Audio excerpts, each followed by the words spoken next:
I grind, you know, was it like 10,000 bananas? It's like, well, now we change it to 1,000 because 10,000 is ridiculous.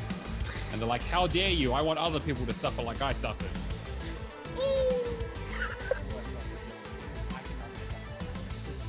Essentially. Oh, I thought you were just talking about the conversation that you have to have with you while we're sitting at the table.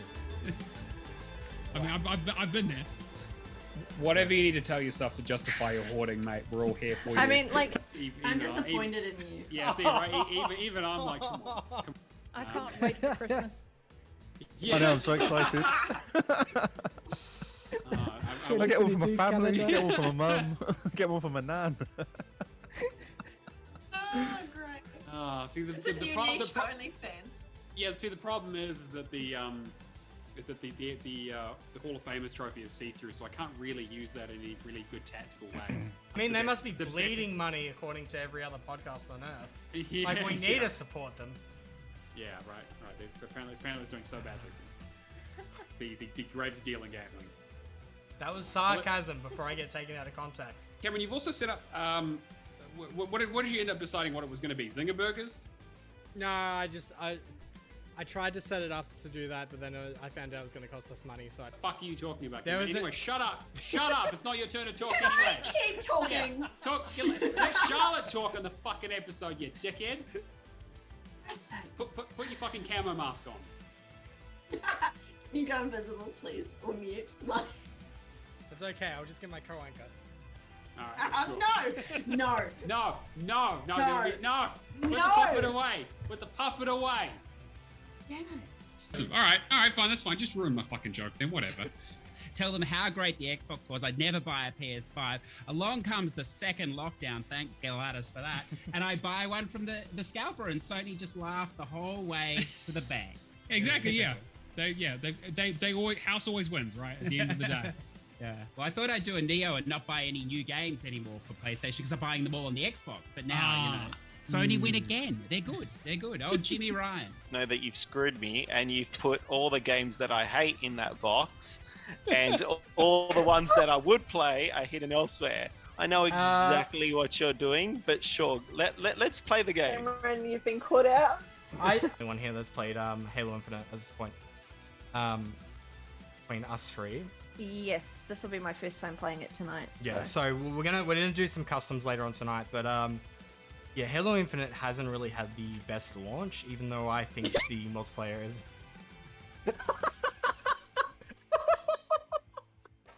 Yeah, it's so funny. You know, those are the kind of things that I think about that keep me up. Like, oh, you could have got so many more points, man. Optimization, that's what it's all about. When I give too much away, so I have a few other bits and pieces if it gets too difficult. But we'll the other clue is it's not the witness, and that will it's not the witness. Exactly, it is not. It is not the witness. I've got a big job and became a total fucking normie, and we never heard from you ever again. We all become Hall of Famers, and then you just like fuck off. Like you're too good for us. What the fuck? To be fair, Matt and I became Hall of Famers. What video game character would you subscribe to their OnlyFans?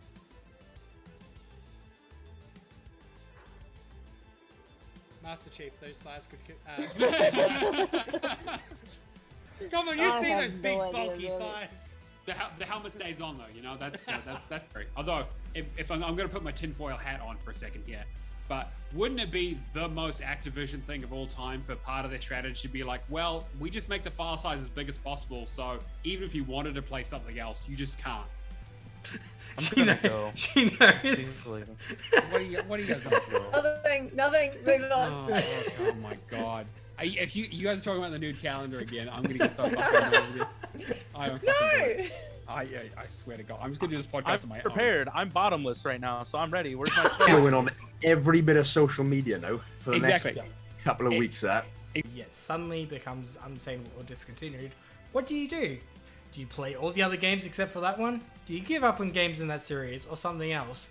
Thanks for taking my question.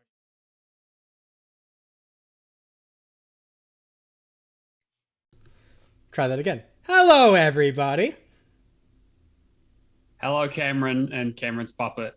Detective Scruffles. Puppet. Detective Scruffles. I have to admit, I forgot the fucking name of the damn puppet. All right, you didn't put it in the clip show, so I couldn't remember exactly what it was called. But That's Jesus. Just to fill everybody in too beforehand, I set up the clip show. The clip show is like 4 minutes, 5 minutes long.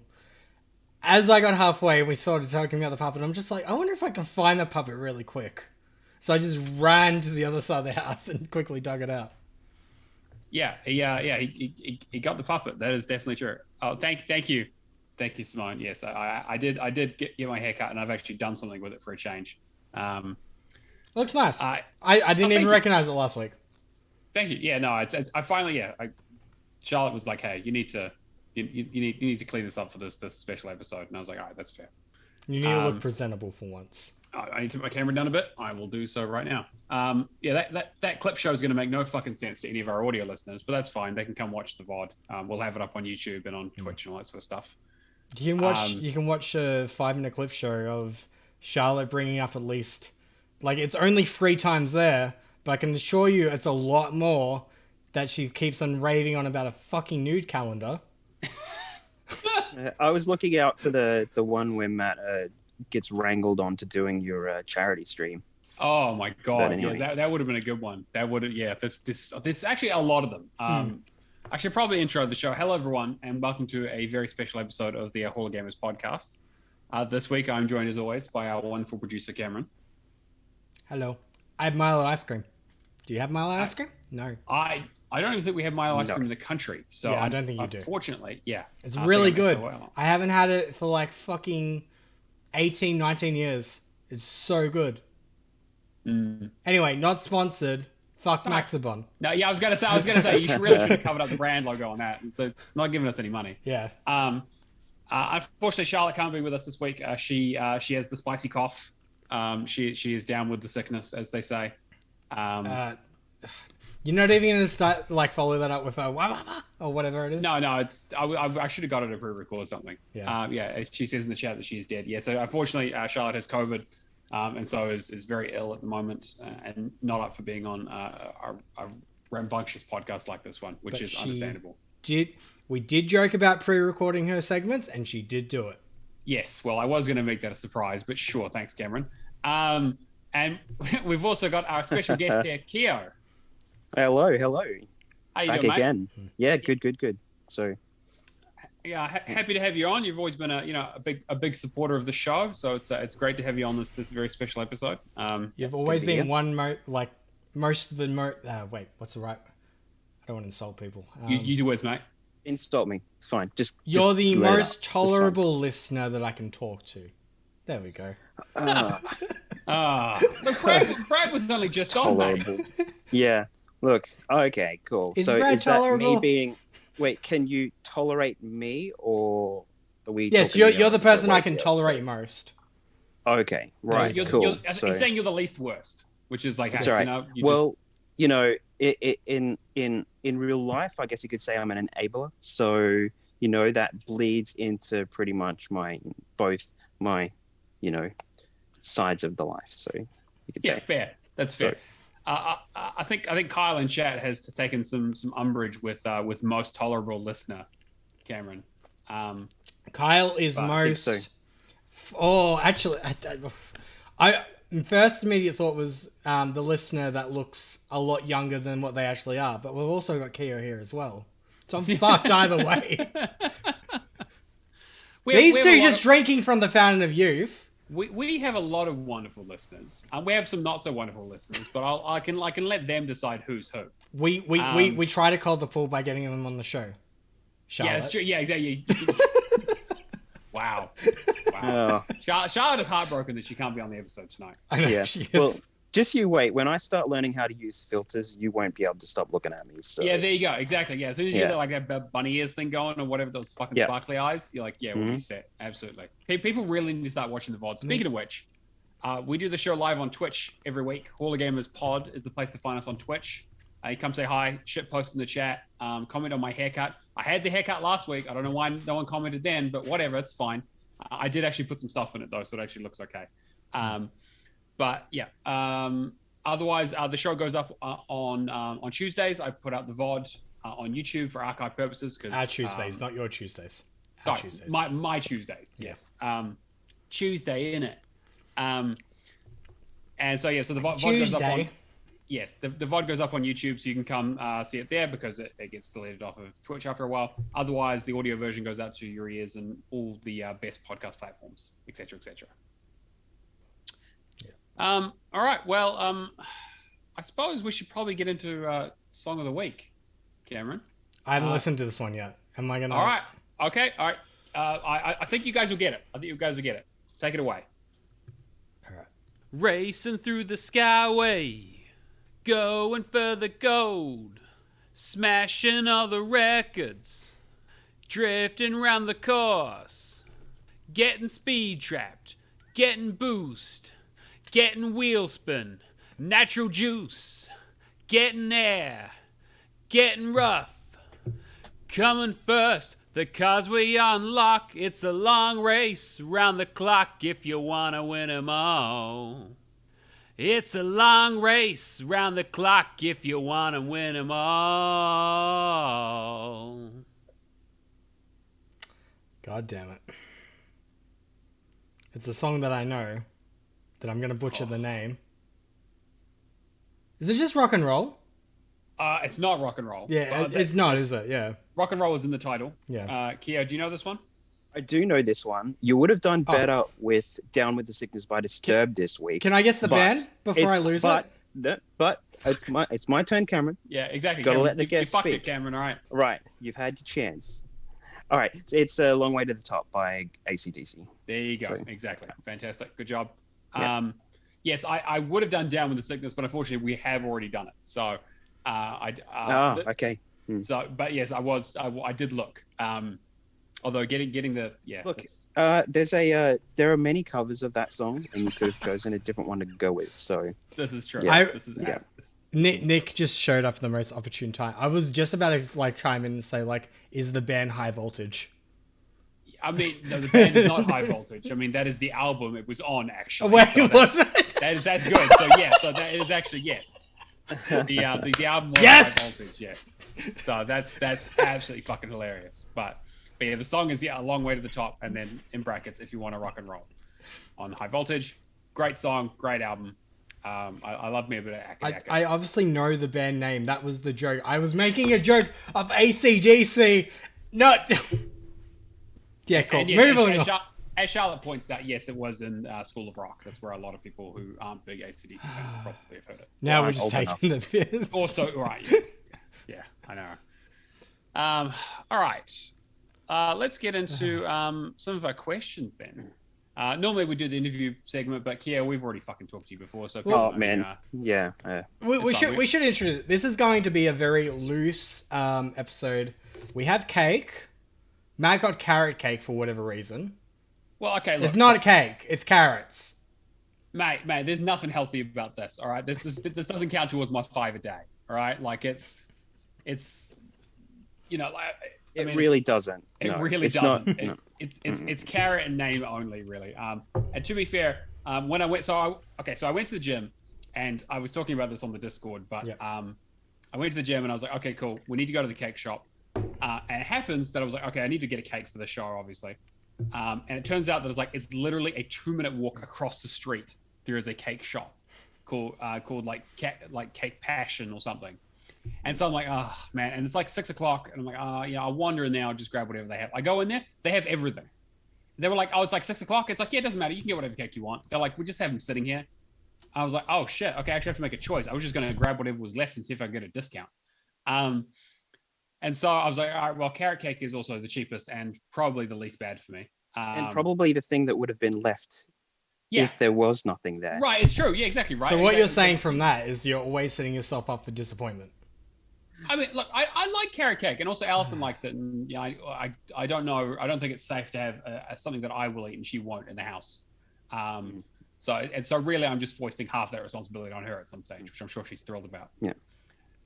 I got some cake as well, actually. Yeah, so I did that. I nearly went for the classic ice cream cake, the birthday cake, but it didn't. I ended up getting Cadbury.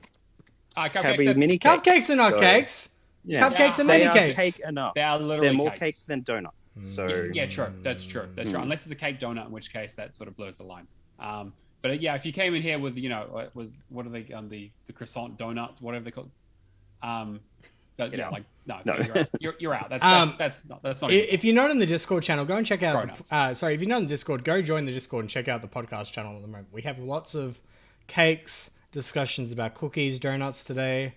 I found a website called Big and Thick in Australia that does New York style cookies, which I'm very interested in. I landed on a very, very different site when I looked that up, but that's fine. either way, you know, it's fine.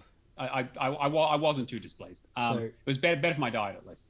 I was very indecisive, and then when I got given the option of getting a cake that was consisting of 10 different other cakes, I decided that was the right option. Oh, I mean, to be fair, that is a great choice. A sampler cake. I mean, the only one there that I didn't really... So, flavors, caramel and hazelnut, black forest, chocolate and raspberry, lemon coconut, mango and passion fruit, hummingbird, matcha and coconut, mocha, banana and caramel, and red velvet. I feel like either way, I'm not going to get tired of it because I'm going to have a different slice every day. I mean, isn't hummingbird an endangered species? I don't know. I don't know what the hell hummingbird is. No, hummingbird is like some sort of pineapple concoction. It's actually quite good. Okay. I'm a big fan.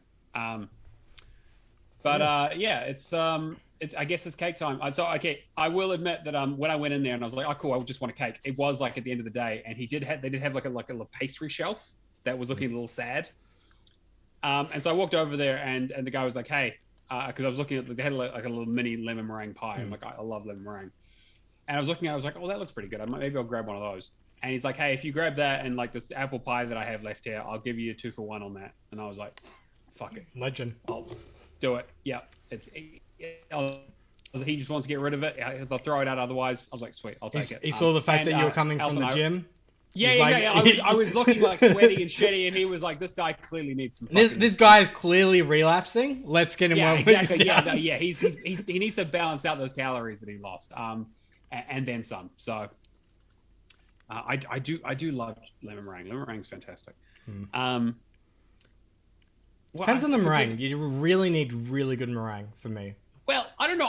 I'm more of the opinion that you need good lemon. I think the thing is that like the meringue is nice, but like I need like this is the one I got was a lot of meringue and just like a little bit of lemon, and it was quite weak. The curd has got to be right. There's actually at Coles shop locally here, they have a lemon meringue cupcake. We had them last night actually, so it's very fitting. Nearly had one for tonight, but they didn't last. So, I mean, that sounds pretty good to me. I think that's like I've had a few lemon meringues where it's like you need like a good, like it needs to be pretty tart. Like the thing is, the whole point of it having the meringue part is to help, basically sweeten a little bit the really tartness of the lemon itself. So I kind of wanted to punch me in the face a little bit, and this was just like kind of like lemon-ish, which is like it's fine. But I mean, again, like I got it for basically like $4 or whatever, so I'm not going to complain. But I wanted to have like an intense flavor if I get it. Like I don't want it to be a case of like. I just feel like I'm eating air. Or like something that's like incredibly weak. Oh no, I'm being called out for going to the gym. No, I'm not planning on being a beefcake of any kind. Definitely. All right, we need to read that out. So Carl says, enough cake talk. Tell us about Jim, Matt. Are you working on your cake? Are you trying to be beefy? Are you going to be the beef in this cake? Are you being peer pressured by Alison? Blink twice if you're being held hostage. I mean, I'm not being held hostage by any means. I mean, to be fair, Alison and I do go to the same gym, and it was her idea. But I was thinking that I was like, I should be going because I haven't been to a gym in like 10 years. So I figured I was like, all right, well, Gaim? What's a Gaim? Yeah. Oh my god, that's my favorite Simpsons clip of all time. It gets me every time. Even when I just see the GIF because I've heard it before, I don't even have to hear the audio. Yeah. Because it's an audio joke, but. Yeah, so I'm slowly, exactly. I'm working up to the calendar. Oh my fuck! Shut up about the fucking calendar. All right. I'm getting to the point now where I have to like legitimately think of making a Song of the Week album to get you to fucking stop talking about this calendar. Now that's what I call Song Parodies Volume 2. Yeah, that'd be great. Yeah, but I'm basically just going to the gym for health. So I'm just doing cardio, so I'm not really doing any weights or anything like that. Anyway, I don't want to talk about it too much just because it's the thing that gyms are the classic thing where people talking about their workouts, it releases the same endorphins as your mind is actually working out. So I try to shut the fuck up about it as much as I can, because if I do that, then I might actually go rather than just talking about it. Two things in life are true: people that have turned It's the vegan same- talking about it, and people going to the gym. Yeah, so people who enjoy CrossFit. It's like their biggest dilemma is what do they talk about first, right? Yeah. It's the same dilemma when it comes to eating cake, by the way. You keep talking about it. Mm-hmm. Yeah, exactly. I will go and cut myself some cake. Probably when Cameron's rambling on about some bullshit that I don't care about. Thanks.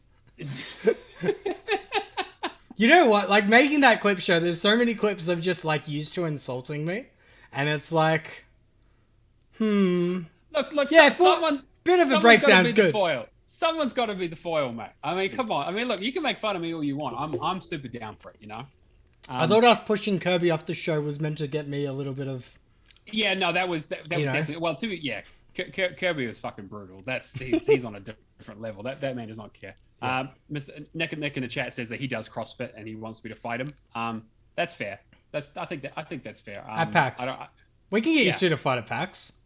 Yeah, sure, that's fine. Yeah, get us in a couple of those blow up sumo outfits and just let us listen to an arena. Don't fucking challenge me. I will produce the shit out of this. I will make this work. That's great. Prime Patreon content right there.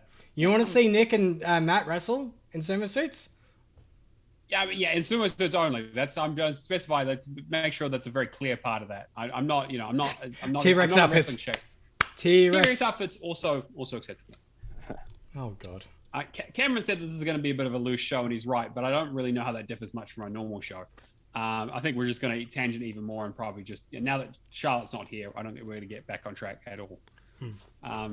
We have mentioned the Discord a few times, discord.io/Hall of Gamers. You can come hang out with us, talk with our community, post in the questions channel. There's quite a bit going on in there. Get in the word challenge. It's heating up a lot. We're going to have a clue for everyone later in the show, so keep your ears open. People are going to be so mad. Yeah, people are going to be fucking pissed. They're going to be like, what the fuck the fuck is this? Yeah, exactly. It's going to annoy them too, because the clues are as soon as they hear it, they're going to be like, oh, it's so obvious. All right, we should probably get into our questions, because we do have a couple of them this week. So I guess we'll start with you one, Keo, since you're here. Oh, sure. Yeah. So you said, what's the first piece of music that you really dug in a game? I immediately PS2, Final Fantasy X. I see. That's. I had the exact same thought. I was like, there's so many others out there that I'm sure that are like, I can. If I think about it for a bit, I'll get more that are earlier than that. But that Return to Zanarkand, like that. Yeah. That intro music for that game. Return to Zanarkand, and then even like Return to Zanarkand's amazing, but then just the Blitzball. Yeah. Like that CGI looked amazing. The sounds that are coming in it, like just the heaviness. Are you sure it's not What Can I Do For You from Final Fantasy X-2? I mean, no. It could be that, but then I would have had to actually have enjoyed Final Fantasy X too. So I don't know if that's in the running. I mean, to be fair, there is a lot of music in that game. I mean, the game is basically a pop idol game in disguise. You know what the other one is too? Simple and Clean. Kingdom Hearts. Oh yeah, that's good too. Like anything from Square Enix around that time, like Kingdom Hearts 1, Kingdom Hearts 2. Like I love Simple and Clean to this day. I love Sanctuary. Utada, is it Utada Hikaru? I don't know how to pronounce it. Yes. Utada Hikaru? Yeah. Yes. I think. Yeah. Amazing singer. And then they did the Skrillex one, Kingdom Hearts one for the third game, which is actually decent. It's not as good as the other ones, but yeah.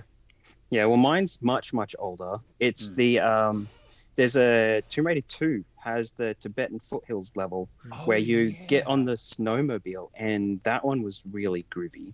So I have a soft spot for the Great Mighty Pooh from Conker's Bad Fur Day. Yes. Nikita does. But definitely, definitely that Tomb Raider one. The Tomb Raider music stuff, I listen to it all the time. It's great. It's great study music. So it's got really nice ambience. And even in the later Tomb Raiders, they kind of not this latest trilogy, because that's a little bit different. But before that, when they did was like Anniversary Legends and Underworld, that really nice ambient music of those levels is really good. Actually, the guy that made the soundtrack did a Kickstarter a couple of years ago where he actually did a symphonic version of the of all of the 3 original trilogy, and he released the album. So I actually got on that Kickstarter and grabbed one of the albums. It was really good. The other ones I was going to add into is just Rare in that early mid-90s. So GoldenEye just slaps. Yeah, that almost doesn't count though, right? Because that's just James Bond music. I mean, like, it's just so memorable though. Yeah, to me. I mean, yeah. It's like the slow menu music. Yeah, the menu music. Yeah, that's what I mean. And Banjo-Kazooie. Banjo-Kazooie was on my list too. The one that like springs to mind is like, I don't know if it's necessarily like really grabbed me, but it sure as fuck got in my brain for a long time. It was an old PlayStation 1 game called Tomba. It was called Tombi over here. Side-scrolling platformer. You were a guy with pink hair who would jump on pigs and bite them, and then throw them. And it had this like and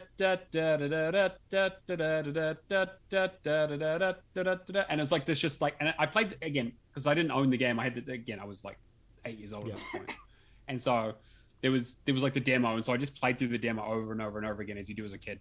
And so my dad was just like, you need to fucking mute that thing or I will snap it in half because I'm so tired of hearing this fucking music.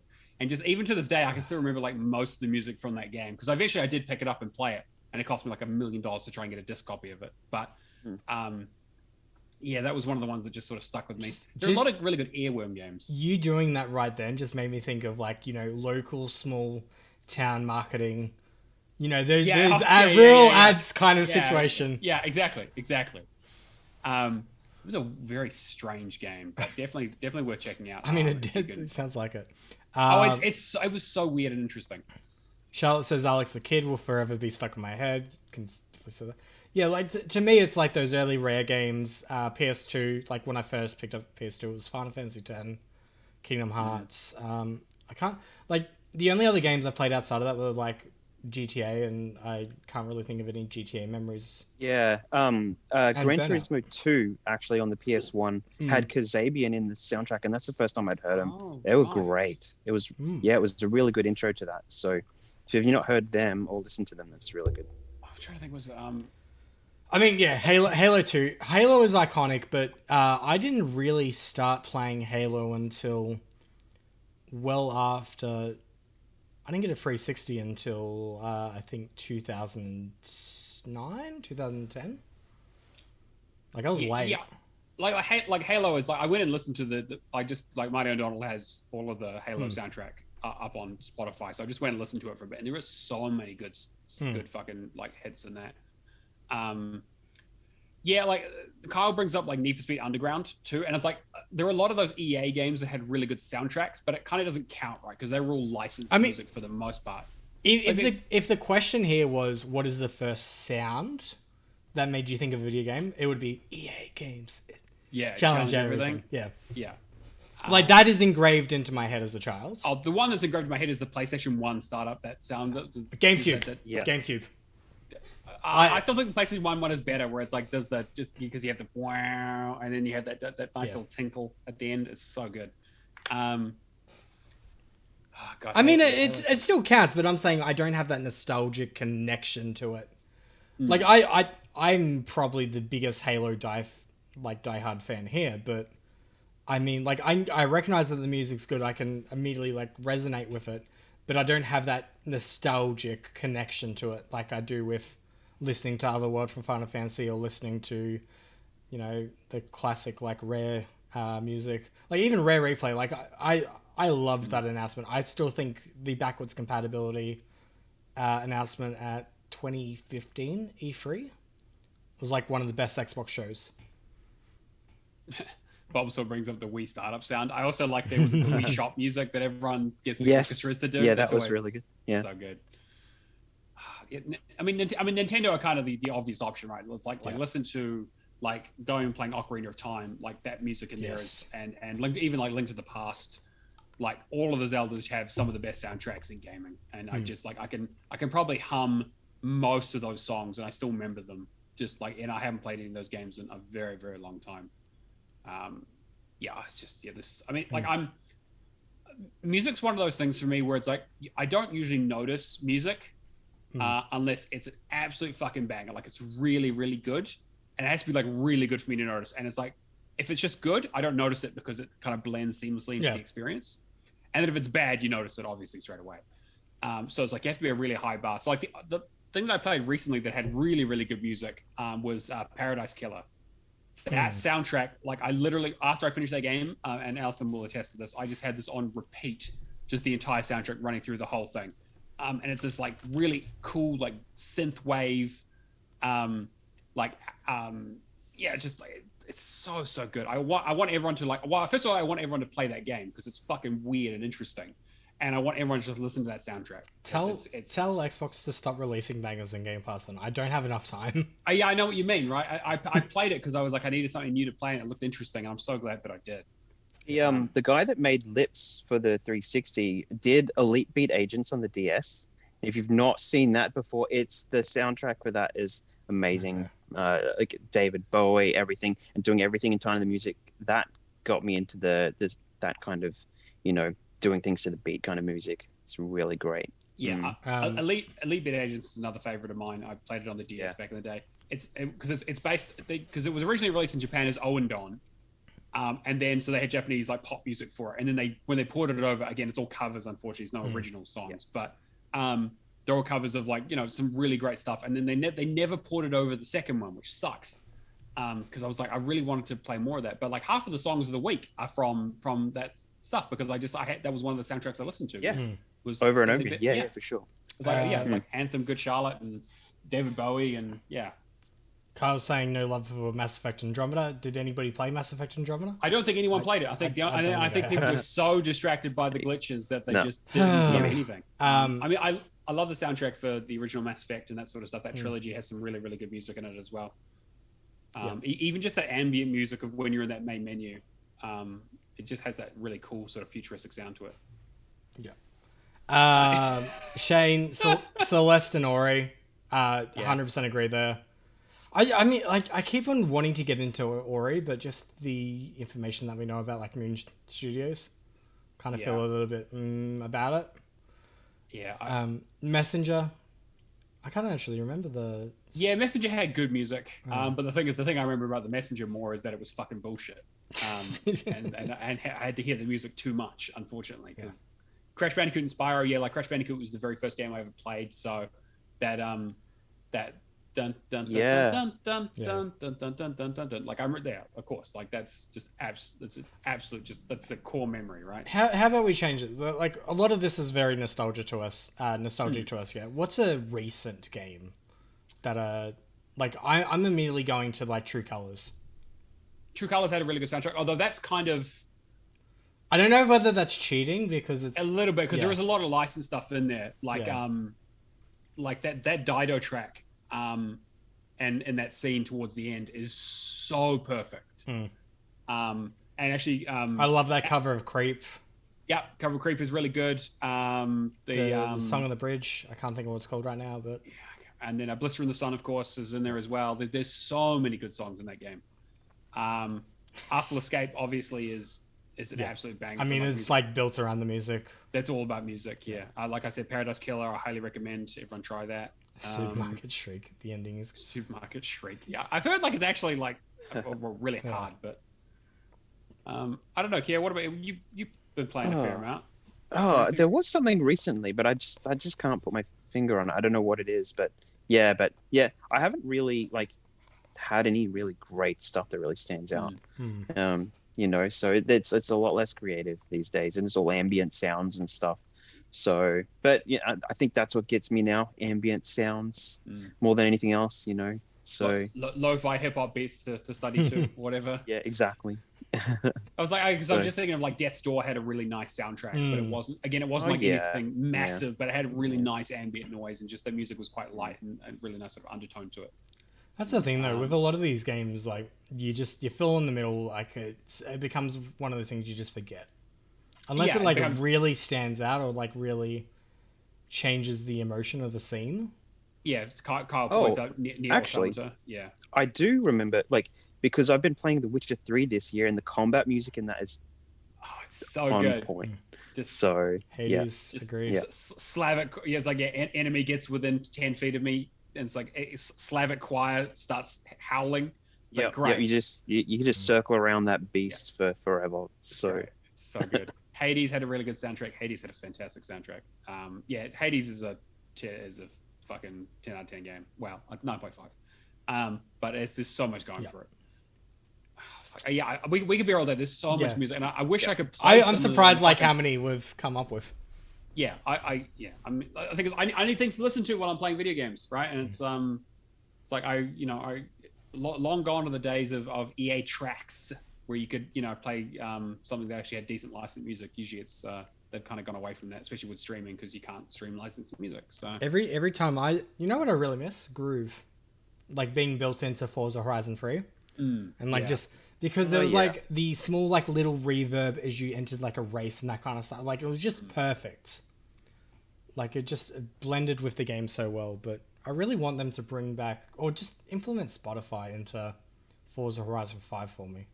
I mean, you can just run Spotify. Like it's not. I mean, you could just run Spotify on the Xbox. I want it to be in the game. I want it to be built into the game. Yeah, it really does need that. But yeah, we should probably look at our other question. Yep. And we'll get to the community one after that.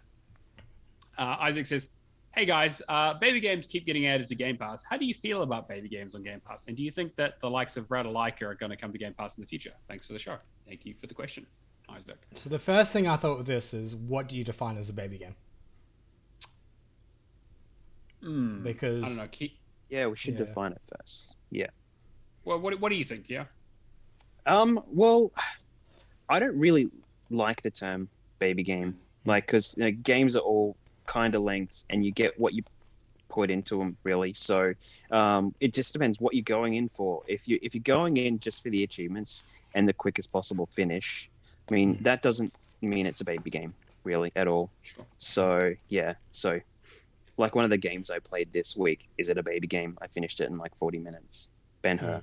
So, I mean, they're like, I think that this is like, I think it's that classic thing of like pornography, right? Like I know it when I see it, and it's like, I couldn't define what a baby game is in exact terms, but if you put a game in front of me, I can say, yeah, that's a baby game. I can quantify it, yeah.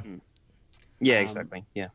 And I think that, you're right. Like if it's a game that really, look, if it's a Reminisce game, it's a baby game for 90% of the time. There are certain studios that you can point to that'll most likely, and it's like, okay, look, they're making this game with very easy achievements that is basically a cash grab for $5. Yeah, I'm pretty safe with calling it baby. That game. makes sense. But having shorter games coming into Game Pass, I don't think is technically baby games. I mean, look, like you have like things like The Pedestrian and. I want to back it up a bit because like Shane's just asked, like we're talking about games like Peppa, like just to clarify too.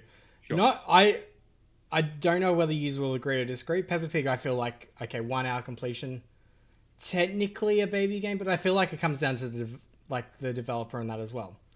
Yeah, that's kind of a bit more literal, right? It's a game for children. Like that's a little bit because this is the thing too. You got to think of there's two ways you can define baby games. Yeah, you can define them in the sense of completions, which we in the achievement hunting community do, which is usually, I would say, anything shorter like 1, 2 hours, 15 minutes, like anything around that space. That's what I would define as a baby game in that regard. But then at the same time, something like Peppa Pig, 1 hour completion, I could give to my 3-year-old daughter, and she could play that for hours on end and love it, and that would be defined by some people outside of the achievement hunting community as a baby game. So I've got a bit of a spin on this now that I think about it. Now, have a think about what a lot of the games do these days, where they just put checkpoints in front of you, you just follow it right to the end, right? Some games you just like mission to mission to mission. You don't have to go through anything other than like checkpoint to checkpoint to clear the game. Technically, the game's just holding your hand the whole way. Yeah. So like that could be a baby game because you're not actually playing the game. You're just going point to point to the ending. And that can be a 100-hour Assassin's Creed game or whatever. So like, yeah. To build sorry, go ahead. I was going to say, to build on top of that too, you could have a game that is, say, 1 hour completion, that is highly skill dependent. Like some people could look at, and it might be a varying thing of like, it might be a roguelite that I'm really good at, that Matt struggles with and throws the controller with every time he hits a death screen. Yeah, kind of thing. Like Well, I'm thinking of an example of that. Super Knight Riders, right, is one of those games that it's a very short arcade game that if you know how to play it, you can get through like there was an achievement for getting from the beginning to the end of it in one go, right? And if you'll get every other achievement along the way doing that. But good fucking luck if you've never played that game before, because that game is tough. Yeah, I just recently completed that. Right, too, that's why I was thinking about it. Yeah. And so I was like, I wouldn't define that as a baby game. I'm like, I have it in my backlog because I know it's it's got a low TA ratio, and that's again one of the things that we kind of look for as a marker, right? But it doesn't mean it's necessarily a simple game. So really, we're saying baby games are ones that people are just getting achievements thrown at them for no reason. I would say just adding achievements. You're in a state of mind where you don't have to like really think. Like your motor function, like you're an autopilot in a baby game, in my opinion. I think it's more to do with intention, right? Yeah, because by the developer. Yeah, by the developer, exactly. But there's like Radlaika and Zedalon and all that stuff. They are intentional about their easy lists and low price point and short games. And they publish games for that. Like that is what it's for. That's why people start calling them baby games. And yeah, if you look at Nintendo and their e-store, you only really I think this is how it still goes. So pretty much every time you want to get visible on that list, you have to be like the top selling. So if you think about visibility and you release an expansion or an add-on every month or 2 months, you're constantly visible in like on the store. So you like half the Nintendo games don't get visible because they don't have enough sales all the time to be up there on the list. So if they're looking at visibility, that's not necessarily a bad marketing tactic at all. No. It makes sense from a business perspective, but we're talking about this as achievement hunters or quote unquote game connoisseurs if you want to be a fucking wank about it. But I think that like having shorter games like the Pedestrian, like Paparazzi, like the Gunk even, and stuff like that are relatively straightforward, don't have a huge amount of challenge. Like Kyle points out, Abzu. Abzu's a great example. Short, basically walking sim or swimming simulator. Again, there's not really much in terms of puzzles there. Would you define Abzu as a baby game though? I wouldn't. I would define it as an easy game. Yeah, I would say easy game. I wouldn't say. But I wouldn't say baby game. No, like it's you need to play through that whole experience, and it's well crafted, and it's a short experience. But there's obviously like it's not some fucking rehash of a shmup or some terrible side-scrolling platform. Because the other thing is that like the games that Radlaika put out tend to be relatively low quality as well. Not always. There are some good ones in there, but they tend to be It's the flash game model. It's a little bit above like a Unity asset flip in some cases. Donut County, Charlotte points out. Exactly. Another great one. Short game, relatively straightforward, fantastic story, really enjoyed it. Not difficult to get all the achievements. Wouldn't call it a baby game. Yeah. Memoir Blue? I wouldn't call that a baby game just because of I don't think so. I think you're right. That's a narrative experience. Again, that's kind of how Annapurna does their stuff, right? Is kind of I think that Shane points out, maybe baby games should be treated like XBLA games back in the day, 200G max. I could definitely see something like that. I think we're beyond that now because of how Gamerscore's gone. Because we, originally it started out, it was like, your games had 1,000 and they could go up to 1,250.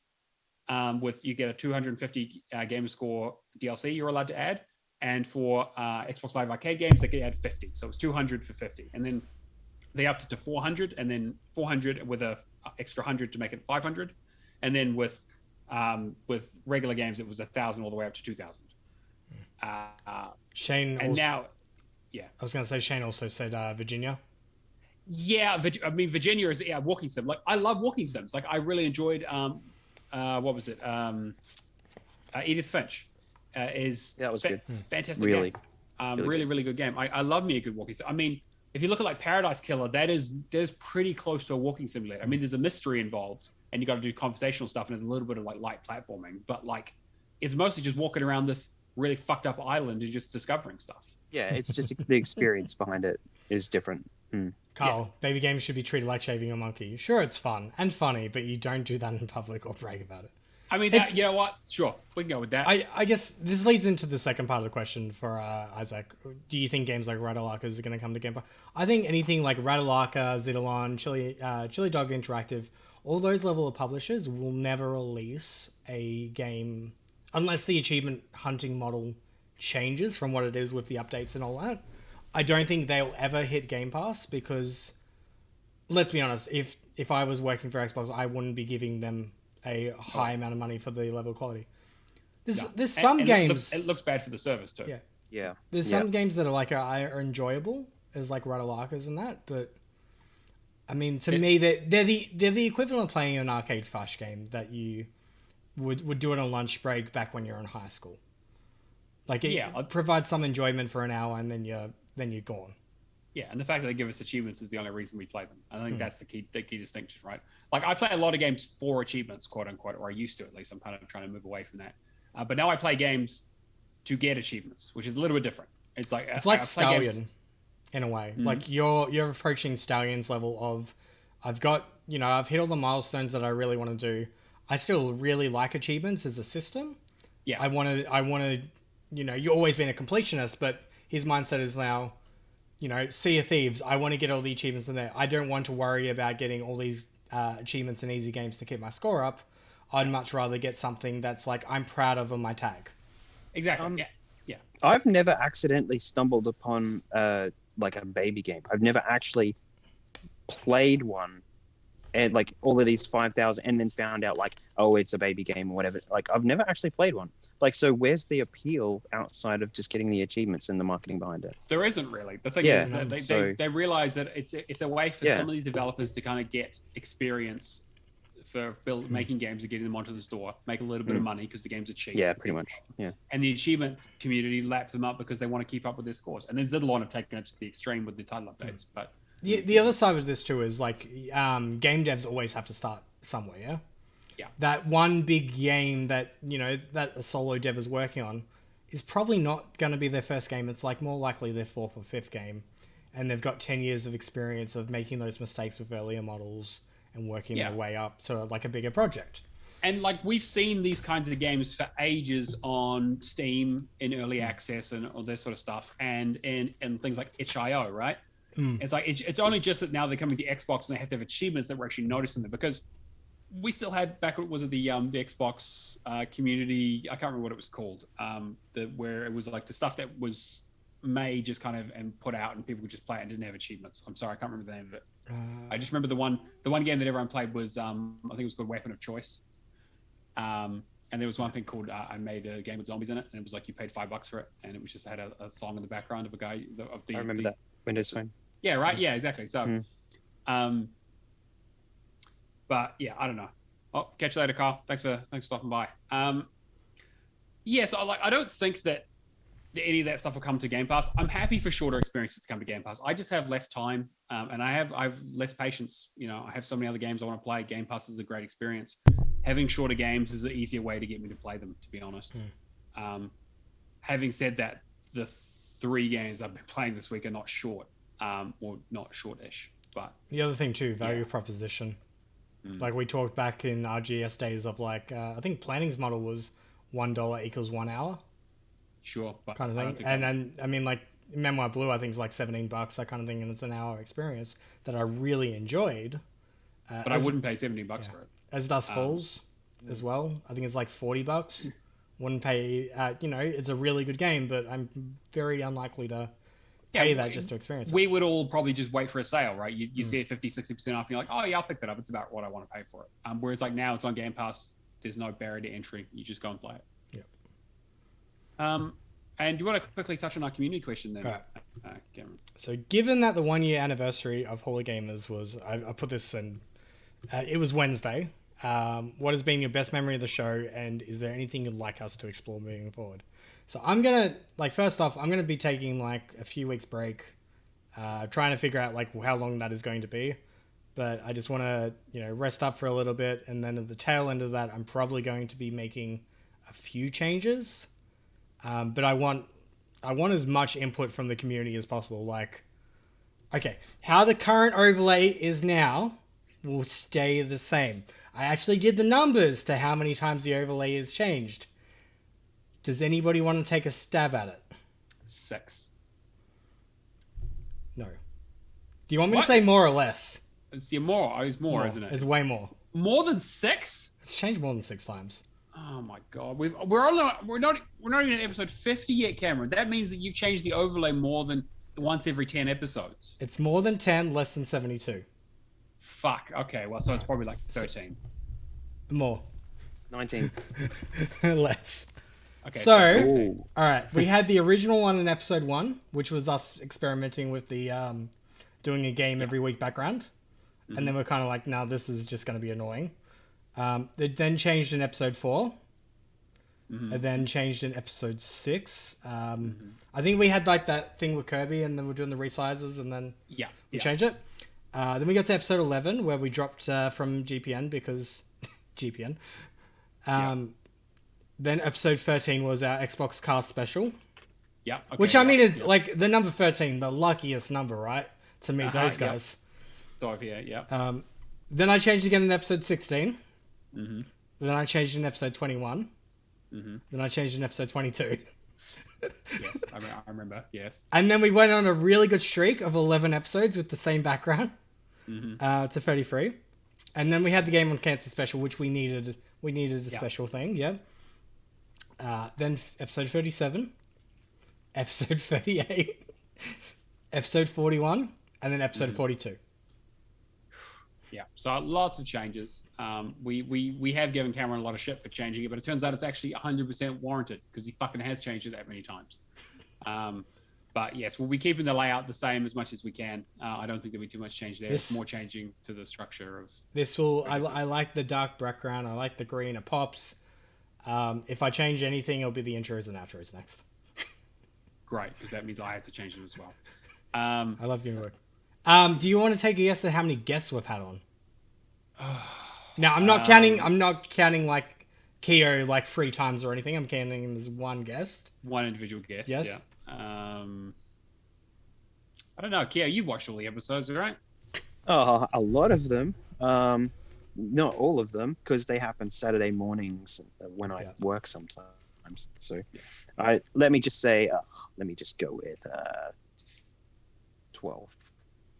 It is much more than 12. I'm thinking a 37. Oh, now okay. Because you get the Xbox cast, guys, and that's like 3 right now. Yeah, so there you go. The other thing too, Charlotte has asked, am I counted as a guest before I came on board as a host? Yes, she is technically our very first guest. Yes, that's true. She did guess on the second episode. I think it was. So there you go. Char is one of them.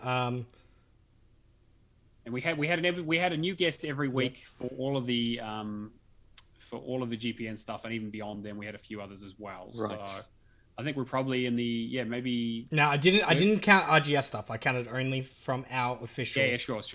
So 30, maybe 32. No, 26. 26. Okay, we have had a few repeats, so and a few episodes where we haven't been available.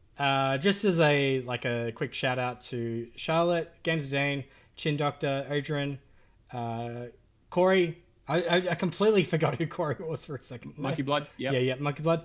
Lee, Katarina, Diana, Red, Valix, Simone, Kyle, Shane, Mike, Shane again, other Shane. Shane. Yep. Other Mike. Goddamn double ups. CJ, which I should have got the clip of the saxophone.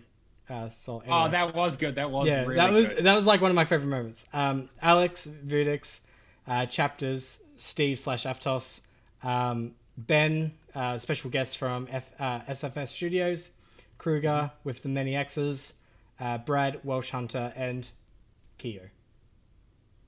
Oh, there we go. Fantastic. So there you go. Who is the other Shane? So other Shane was on last week. That's Firehawk. That's the joke I was making earlier. Shane. He is the. Oh, we should have a dance off.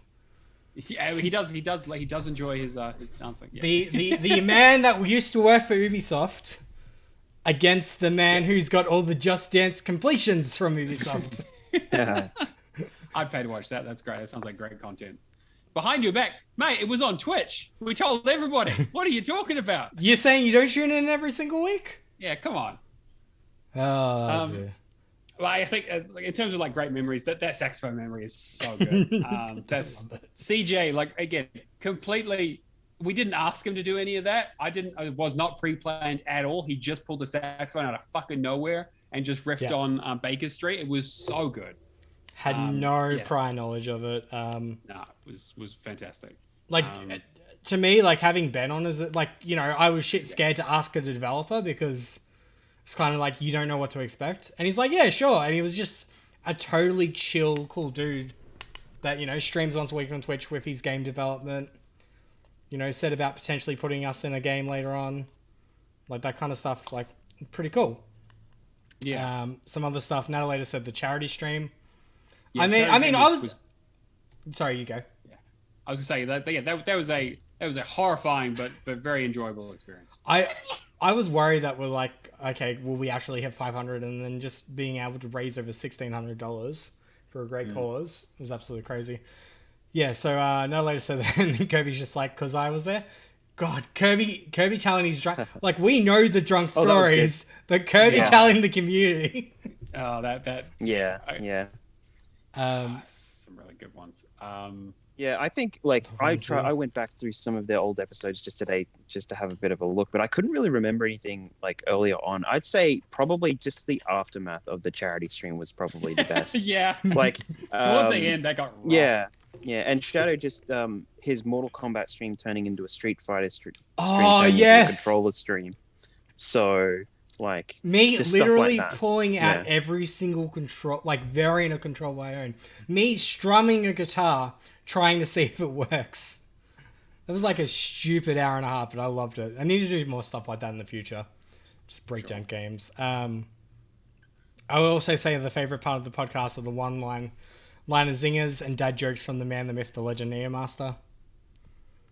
Yeah, I mean, I'm fucking hilarious. He's right. You think like most of these number one guys in their respective countries are wankers and all that, but like, you know, yeah. I mean, look, they kind of have to be, right? It kind of comes with the territory. You know, I think that's to be fair. If I wasn't a dick on the podcast, I mean, what would I do with my time? This is where I get all of my comedic chops out. It's like it's telling jokes on podcasts, then trying to write funny titles for them. Which, you know, I'm still pissed that no one got the fire hawk with me joke when Shane was on for the first time. That's a fucking brilliant reference to Twin Peaks, and no one knew it. So I just felt, you know, massively disappointed. Any cultural any cultural reference outside of like me watching my dramas and all that, I'm not gonna get. Mate, you should. Twin Peaks. Keo, have you seen Twin Peaks? I saw it when I was a lot younger. But it's an old show, yeah. Yeah. And then I went and tried to rewatch it a couple of years ago, but I didn't get all the way through it because I just missed you know things. It gets rough as you get. Yeah, if you can't consistently just like watch it all the way through, then you lose it a little bit, and then you know. So, but it is wicked. Yeah. So I never actually saw the Firewalk with Me. The movie, yeah. Yeah. So, So definitely recommend it. It's good. And then the new series they did, I think it was Showtime. They basically just continued on straight from the end of it and just kept making more of it. That's David Lynch for you. The man is completely nuts. Trying to think of other good memories. Like, I mean, like I love doing this show, right? So like pretty much everyone is a good memory. I love some of the guests. Welsh Hunter was great to have on. That was another one. Like we're a small podcast. Yeah. Like, we don't know if we reach out to, like, one of the content creators and, like, whether they're just going to be like, no, you guys are small fry, like, we don't care. There's been some people that are just ignored us, and it's like... Yeah, but we get big timed a lot. That's fine. Whatever, I get it. Like, it's, you know, we don't go out to that many people, but... Same time, like, I'd much rather be having a conversation with a person like Keo where I can talk achievements and talk shit than be talking about somebody, you know, talking to somebody that I don't really know that well, that doesn't have a vested interest in that community. Yeah, exactly. I'd love to get like, you know, Macca on or something like that. It would be or some other guide makers. I think because Welsh Hunter himself he's a tour de force, in general. Like he's the man is hilarious in everything he does. So he understood the tone of the podcast very, very quickly. Which is good because we just told him to go run with it. Shane said yes. So seriously, what I'd love to see from the show going forward is more community involvement. Love the little family going. We are really like a little close-knit community that just swears at each other and pulls each other's hair out and sends them to therapy, aren't we? Pretty much, yeah. I had to find a new therapist today, and I had to cut my hair just so no one else could grab it. So, it's all going well.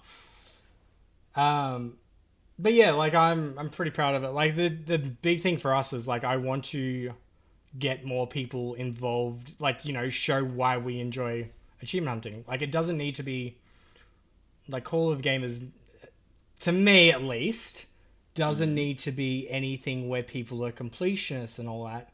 They can enjoy achievement hunting in their own right.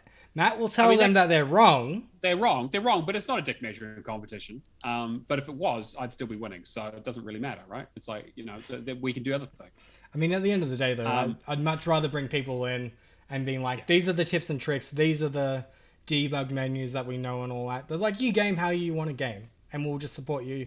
Whether you're getting your first 100 achievements or hitting like 1 mil or whatever kind of thing. Yeah, we never want the community to be exclusionary, right?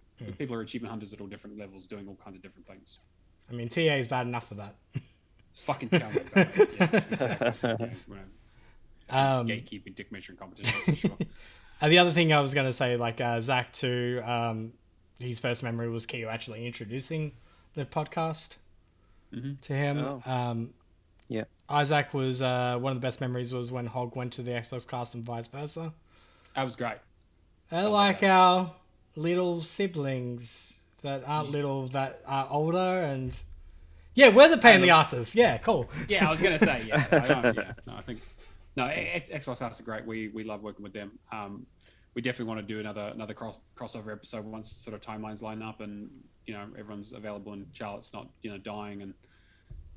So we'll hopefully tee that up sometime in the near future. They keep on asking me to come on and be on new news, and it's just like I don't want to read the fucking leaderboards for an hour. Oh, come on, mate, the charts, mate. Come on, you got to see the charts. That's the most important part of their show. That's the only bit I tune in for most of the time. Charlotte says that her happiest memory is being asked to co-host, which is that I mean, it kind of just made sense. Like I was kind of like, just hey, do you want to like be on the show? Like. Kind of makes sense. You and Matt just fucking Charlotte, for example. Actually, have you shared that to the community? That Charlotte was like editing the show for like a year behind my back? Okay, no. Okay. So Charlotte is my best friend. Yeah. And so we've known each other for a little while. And she went back and listened to, again, because when we met and I talked about the podcast, she went back and listened to all the old RGS episodes. And so she was like, hey, I'm always going to be here. I'm always watching the show anyway. I really love the show. I love the stuff you guys do. So, I'd like to be involved. But she was like, hey, so she said to me, editing, I want to get early access to No. Well, yeah, that's what she said. She said, hey, can I get early access to the episodes, as like, like a friend perk? And I was like, well, they're not done because I'm not like, I was like, well, I can send them to you, but like, I still have to edit them and stuff. And so she would only get them like a day before they went out or whatever. And so eventually she was like, hey, I'm listening to these and I have like notes and stuff. So I might as well just start editing them or just giving you editor notes and listening through to them. And this was before she was on the show. I will tell you now. So behind my back. Matt taking all the credit. Look, I'm editing this show. I still edit all of it, right? I'm still there with I'm still in there in fucking Audacity. I was just giving Charlotte early access to the show, but eventually she just started being like, hey, can you just send me the show early? I'll make some notes on it and just get back to you because I still have to do the editing. And then when we started doing the show on Twitch, I had to do the videos as well. So I kind of was a bit short on time. And Alison, it's a little different, Alison. You're contractually obligated to like me. It's so okay, Alison. You can be my best friend. Oh, gross. But I think that, so now I just edit them all again myself, just because things have worked out a bit better that way. And because Charlotte's on the show, so Charlotte just wanted to get the show early so she could hear what we talked about. But now she's on the show, and now that we do the show live, it doesn't really matter because she can just watch. She doesn't really have to sit through it again. So I just do it. But yeah, I don't know. I mean, I still, you know, I put a lot of love and effort into editing the show. You know, I put music at the front and the end of it, and then I put song of the week in there, and then I just hit upload. The hardest choice for you every week is trying to pick a song. What are you talking? Well, yeah, I mean, yes. Literally, yes. Fucking all right. How many songs of the weeks have I fucking done between Hall of Gamers and IGS? It's how many times have I suggested something and you're like, yeah, nah. Mate, why go with a song that I know? That's not funny. You have shit taste. No, it's you've had a lot of good suggestions to be fair, but a lot of them. Okay, the last 3 weeks I've said Blue Oyster Cult, Journey, and Kansas. I have half of one set up for Journey, and I have half of one set up for Blue Oyster Cult as well. But I again, I'm not a. This is one of the things, like, I'm not a creative, right? Like I'm very much a technical marketer in terms of that sort of stuff. Is what I say at work, right? Is like I don't know how to, like, the creative process doesn't come naturally to me. Whenever I listen to a song, I was like, oh man, you know, the music just like speaks to me, and we just write it down, we play it, we jam, we eventually get it. Like if I did that, I would never understand music. I would never release a song ever. I can only work when I have sheer panic of having a deadline, which is usually, oh shit, there's a podcast tonight, I should probably write something. And then I think about that and start listening to songs, and then I start writing at about 6 o'clock, and we go live at 8:30. So that song took me about 2.5 hours to write, and write, perform, tweak, and then publish. So I think I do a bloody fucking good job. Thank you very much. So really, what you're saying is you don't sing in the shower. You're that. No, you know, I don't. Who doesn't sing in the shower? Jeez. I mean, I do sing in the shower, but I don't sing my own songs in the shower. You don't make up your own shit in the shower. No, exactly. So. Like I mean, like, I love karaoke. Karaoke is fucking amazing. I mean, you can't stop me from fucking singing most of the time. So for better or worse. For better and definitely for worse. Because my range is quite limited. So I have a couple of songs that I'm really good at, but outside of that, I just go, you know, freestyle as it is. But yeah, I think that, maybe for Christmas we should get some of our guests to sing achievement songs. That's a good idea. We should get, I mean, I've been looking for guest songs of the week. We have got some sent in. Bulbasaur, actually, I don't know if he's still in the chat, but he sent in one that I'm still sort of trying to workshop. I think it's got a really good start to a song. The thing about song of the week is that it needs to be a song that I know. It needs to be a song that other people probably know. It needs to be a song I can sing, and then it needs to be a song that Cameron doesn't know. Cameron doesn't know. It needs to be a song that works without the music, and then it needs to be a song that I can actually actually creatively write something about and fit new lyrics into. So that's why you hear a lot of like 80s pop songs, because they're basic as shit. And I didn't listen to anything before 93 because I wasn't born. Yeah, exactly. And I don't listen to anything after 92 for the most part. So it does get a bit difficult. But opposite attract last time I thought was all right. But duets are very hard. We've only done one other on the show with Kirby back in the day on IGS. And that was that a duet, or was that just Kirby just? It was kind of a duet. We had to patch it together because we both sang at the same time. Okay.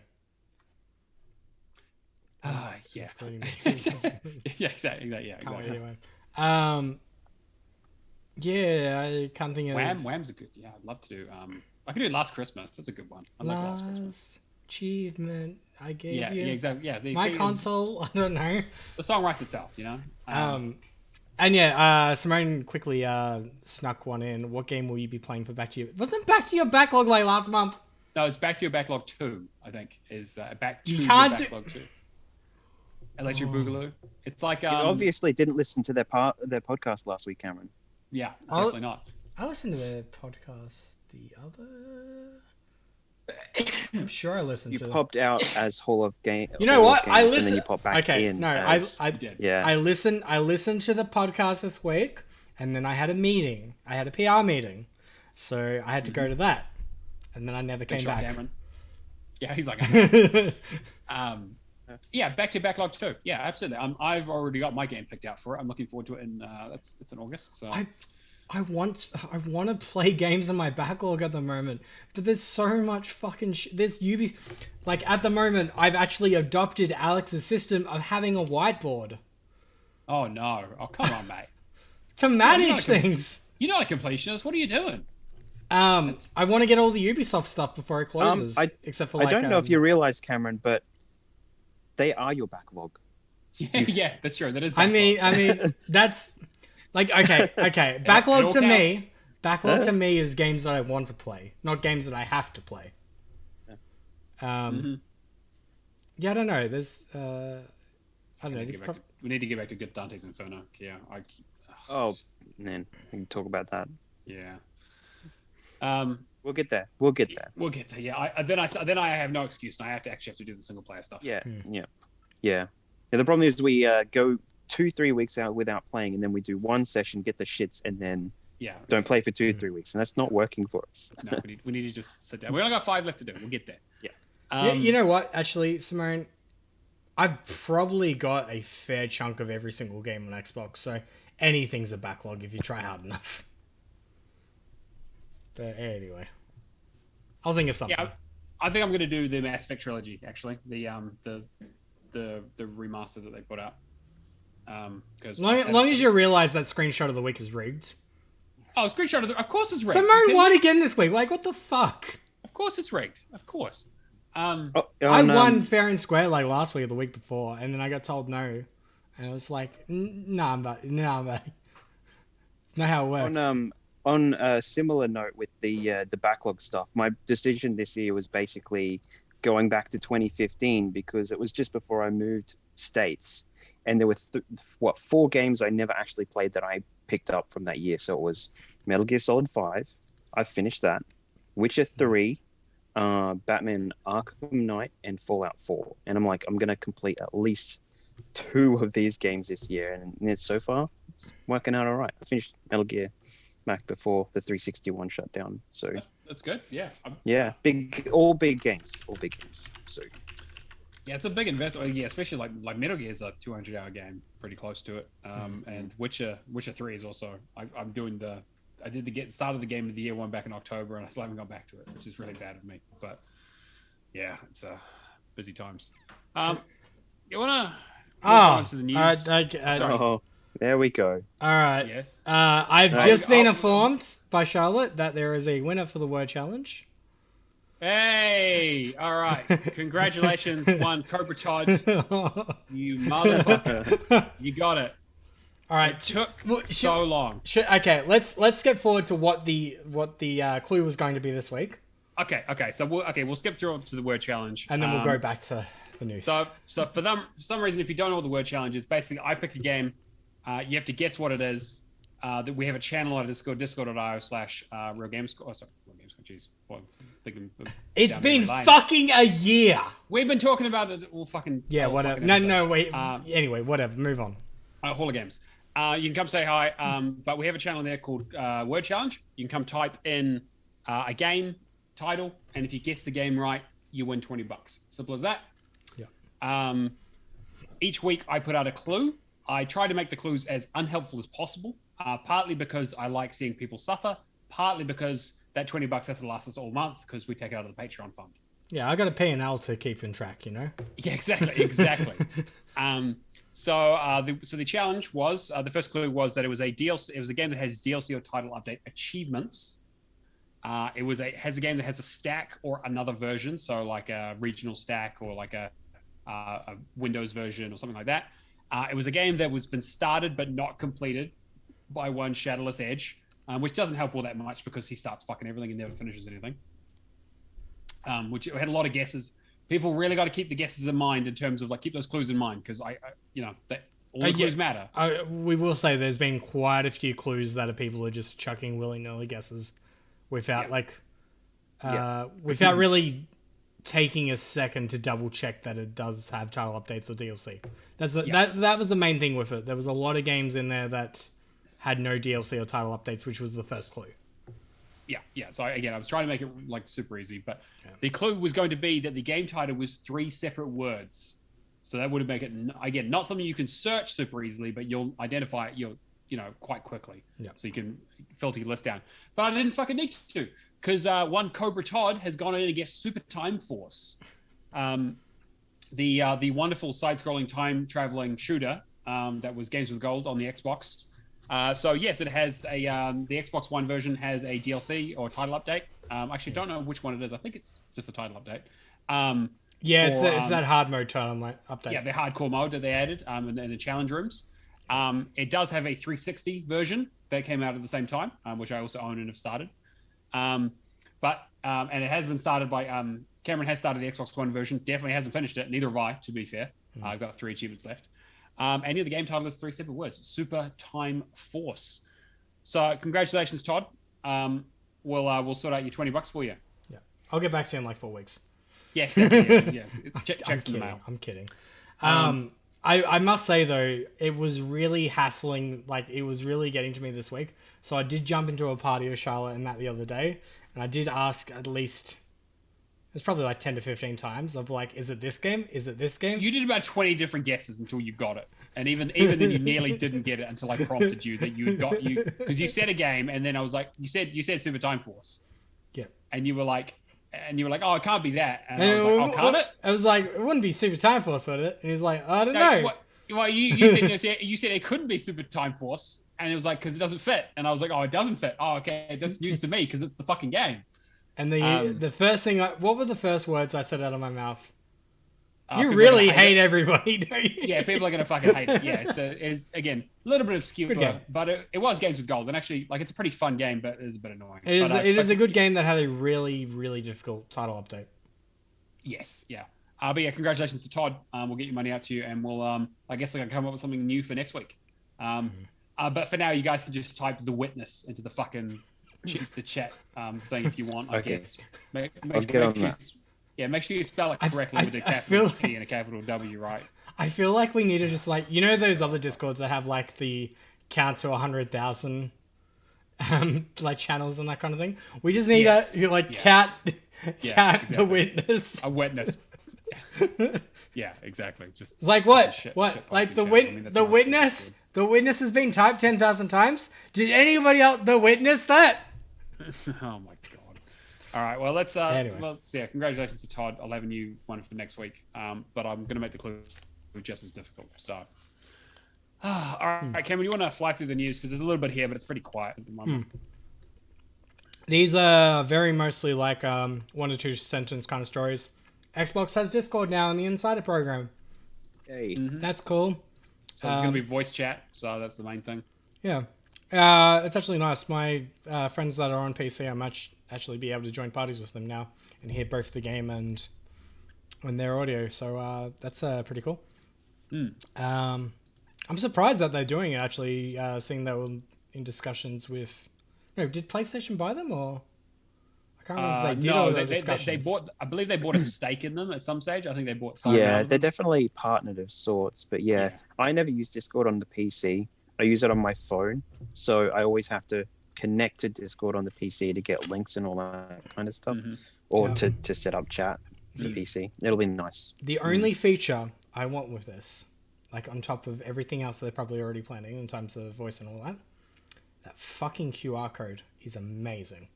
The amount of times I get logged out and I'm just like, all right, got Discord on my phone, QR code, bang, logged back in.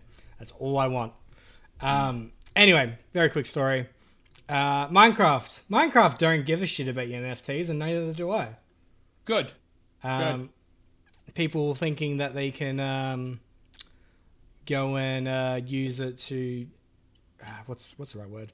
You know, lock off skins, that kind of stuff, and you know, profit off Minecraft make a shitload of money. Yep. So Minecraft just said no, we're not going to do it. They ban NFTs and blockchain as they encourage profiteering. In response to the community asking for clarification and transparency surrounding the topic, Mojang posted a very lengthy statement on the Minecraft website explaining its position. And then, just a lot of mumbo jumbo. NFTs, bad. Just bad, you know? Yeah, NFTs and blockchain. Waste of time and money. Yeah. All right. Like this is very much a what's the right words for it? Like realistically, it doesn't have anything to do like with Minecraft per se. Like just NFTs in the industry should just not be a thing. Yeah, I tend to agree. I don't know, Kia, are you an NFT millionaire by any chance? I'm not. No. Oh, okay. So no. Let's I don't know. Let's get the next guest, and then we just. Yeah. So all right. So yeah, I've got 1 or 2 that you could probably talk to. Oh my god, yeah.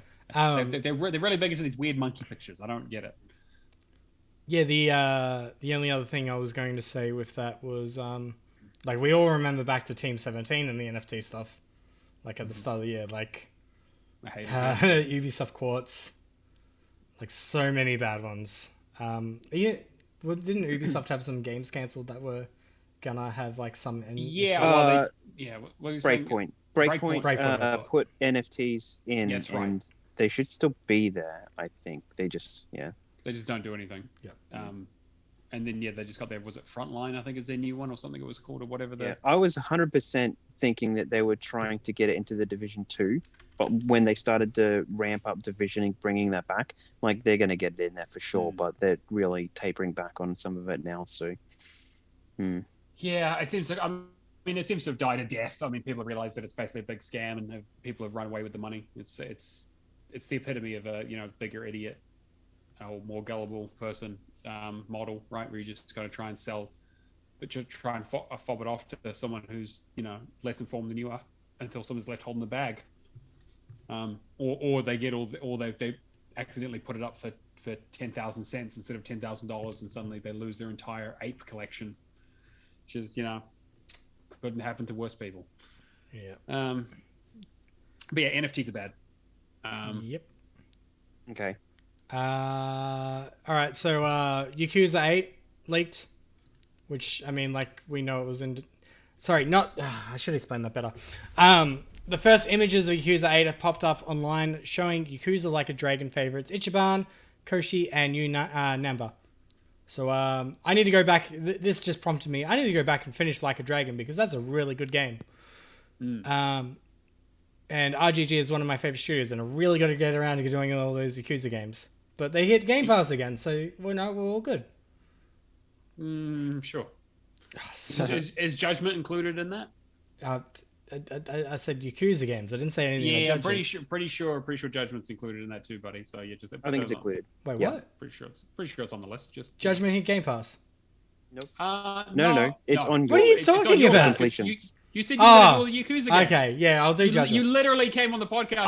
And said, I've got Lost Judgment still as Rava from Christmas. Like I need to do it. They're really good games, but all these games leaving Game Pass. You know what? Fuck it. I'm not going to do the games that are leaving Game Pass. I'm not going to validate anything. I'm going to go and play Judgment. Putting my foot down. The games leaving Game Pass are great. You should play all of them. What are you doing? That's a fucking lie. No, I'm sure they're fine, but I'm not really going to sit there and enjoy Dodgeball Academia for like 8 hours, am I? I thought it was alright. Yeah, it's fine, but like it's no Yakuza. Well, I guess not. No, there are some slight differences. I mean, I want to see Ichiban like jumping out of the trash can and being like, "What the fuck is this?" I want to see man in baby diapers. I've never played 7, but apparently 8 and the other games going forward are going to have that same sort of Dragon Quest RPG kind of style. So Judgment's going to continue on the classic Yakuza kind of format, whereas in Like a Dragon, the Yakuza games now will essentially be those turn-based RPGs, which I'm fine for. Haven't they had issues with Lost Judgment? Are they even continuing that now? That is a very good question because of the act. Yeah, I don't know. They might be done or switching gears. And I think I heard something about them making another character a priority and doing that instead. Because they did 2, right? They did. Yeah, they did. Yeah, right. I mean, RGG is a really fucking good studio. So, yeah, all right, fuck it. You know what? Back to my backlog game. I'm gonna do Judgment. There you go. I'm doing Judgment. Perfect example. There you go. Cool. All right, easy. Talking about games that we should probably go back to, that are releasing similar games that are gonna add to our backlog. TennoCon happened, which is Warframe devs' little con event, or I shouldn't say little. But they announced a new free-to-play MMORPG, which is called Soulframe. So I'm pretty sure they do one of those. It's called Warframe. Yeah, they announced another one. It's called Soulframe. Jesus Christ. Okay. Yeah, Warframe, Soulframe. Okay. Seen the thing. So Digital Extremes didn't reveal a huge amount about its upcoming free-to-play MMORPG. So we don't have platform details or a huge amount to go on. but we'll find out more during the Game Awards in December when it'll be revealed in full. Either way, it was a great announcement to see during TennoCon 2022, yearly expo that gives us a heap of Warframe goodness to look to in the following year. The other fun fact I think I was listening to Back Pocket last night, and they said that the original community manager, like the junior community manager for Warframe, is now leading the is the team lead for Soulframe now. Like has mail room to CEO kind of position story. So the way it's been explained to me from a friend was that Warframe is essentially Warhammer 40,000, and the Soulframe will be the other one. So traditional Warhammer. The traditional Warhammer. So more swords and sorcery as opposed to spaceships and laser guns. Yeah. World building thematic elements. We're looking to go back to our childhood favorites like Never Ending Story, and elaborate on those fantasy worlds. Right. Okay. I mean, that makes sense. It makes sense to have a sci-fi game and a fantasy game in MMO territory, right? Especially with, I imagine they'll probably run on the same engine. They can use a lot of the same tech. It's just basically skinning and maybe some slight different design, but I'll be curious to see how it goes. But that's there's not really much in terms of news other than the amount of leaks I've seen for Last of Us this week. Yeah, the only other thing was that, like we said, Ubisoft's cancelling their free-to-play Battle Royale game, their Ghost Recon Frontline, and they're cancelling a couple of other things as well. Unannounced stuff. They're cancelling their Splinter Cell VR game and then a couple of unannounced games, which is like, okay, interesting. There was another thing that I saw today that I quickly want to touch base on too. EA's patenting a way to generate content based on people's playstyle. Which I don't think you guys have probably seen it yet. But the patent was called the Persona-Driven Dynamic Content Framework. And it's essentially like, if you're a completionist mindset, we're going to cater our ads and all that to those kind of people. Like, basically put people into boxes, kind of. My job. Yeah. Got it. Yeah, 100% your job. My job, yes. Literally what I do, putting people into boxes and making sure they get personalized content that's relevant. Personas include Explorer, Competitor, Collector, Support, Combatant, Tank/Lead, Commander, and Completionist. After determining a player's persona, the system can refer to it when choosing data to provide to the player. One example given for this is recommending other games. The system may access a player's persona and compare it with the average personas of those who play a different game. If these match the player's persona, it makes it more likely that they'll like the game in question, so be recommended to the player. So all right, so it's basically Xbox matchmaking, right? Kind of, yeah, exactly. Yeah. Cool, great, right. So I'll go well. But that's pretty much it for the news that I've seen this week that is like interesting. Do you want to quickly talk about what we've been playing? Is there anything in Game Pass you want to talk about, or we just want to get straight into it? I've completely forgotten to put Game Pass in this week, to be honest. It's all good. All good. Basically, the only things that we're seeing at the moment is they announced they've got 3 new games added. We've got MotoGP 22, Torment Tides of Numenera. Everyone should play that game. It's one of my favorite games of all time. It's a spiritual successor to Planescape Torment. It is an incredibly interesting sort of CRPG of that old style, but made with some new up and coming mechanics. And it's one of those things where you can talk your way through 90% of that game without having to pull a gun, which is really, really interesting. And then Sins of a Solar Empire is also coming out for PC Game Pass. We're also losing a few things. So we've nothing got... important. Go play Judgment. Yeah. What was it? Katamari. So yeah, we're losing Katamari Reroll, which I'm playing at the moment. We're losing Omno, Dodgeball Academia, Raji, yeah. Raji, that's it. What was the other one? Was there a PC one in there? Well, the Katamari Stack as well is also leaving. No, there's something else. I'll look it up. Having a total mental blank. And now Dusk Falls just came out, so people should play that. Yeah, it's just okay. I'm going to talk about it as Dusk Falls. It's really fucking good. Like Watch Dogs 2 also got added. Yeah. And Watch Dogs is also really, really good, but not as good as Watch Dogs 2 is actually a really, really good game. I actually liked it a lot. I know people had issues with it. I like the story in 1 better, but the gameplay in 2 is better. I like the characters in 2 better. Sorry, and the last news story, Grindr is being made in a TV show. Oh yes, okay, that'd be interesting. I think that's a good fit for that. It's just Honey, I Shrunk the Kids. Right? Yeah. I'll just quickly touch on what we're playing. So after I talked about Danganronpa last week, I decided to start up the second one because I was like, oh, I'll wait for a guide, and I was like, no, I need to know what happens because I can't. I'm terrible like that. And I played some of the other Spike Chunsoft games. So, yep, I ran through that. It's I finished the story mode for it. It's even more insane. Luminous Remastered. Yes, thank you, Cameron. Yeah, it's even more insane than the first game. You play a different set of characters with a little bit of interesting crossover. You, instead of being stuck in a school, this time you're stuck on a tropical island. Some things happen. Looks like it's going to start out good. Does not go well. People start dying. Fingers start getting pointed. Things go crazy. Has some really, really interesting cases. It gets very mind bendy, and a lot it goes quote unquote goes places towards the end. And there's a lot of like sort of strange things happening. But when it all comes together, I love it. Again, it's another one of those ones that like I want people to play so I can talk to them about it. It is an old game. A lot of people have already played it, I'm sure. But this is the first time it's been on Xbox. It unfortunately does still have that grindy management mode that was in the first game. They've just basically ported it to the second game, so I'm gonna have to do that at some stage. But I'm not kind of rushing into it because there's not really anything else to get from a story perspective. I'm hoping they add the third game. Apparently, people say the third one is the best one. With the Danganronpa stuff, there's actually one that came before the third one. Oh, yes, right. There's some sort of Sisters something. Yeah, I can't remember this week, but yeah, but so that might actually come before the third one. Oh, cool. So, I might check that out, actually. Yeah. Yeah. Ultra Despair Sisters. Gotcha. Right. Or girls. Girls. Because that's a big plot point. But yeah, so I love it. Again, there's a narrative game. Really interested to hear it. Good voice acting. Strange. It's a strange game. And I just couldn't get enough of it. I was up till like I got to the last chapter and I was up till like 3 or 4 in the morning. I was like, no, I need to finish this. I need to see how this ends because I won't be able to sleep otherwise.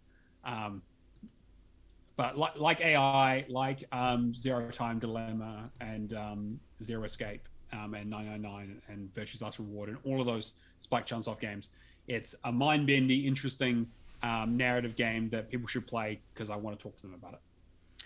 I've also jumped into Forza Horizon 5. The Hot Wheels DLC dropped earlier this week, and I went and bought the expansion pass because I was like, well, I'm going to be playing all these because they'll have achievements. So I grabbed that, smashed through it, had a really good time. I've done it all. I finished it all last night. Took me about 8 hours or so. It's good. It's really good.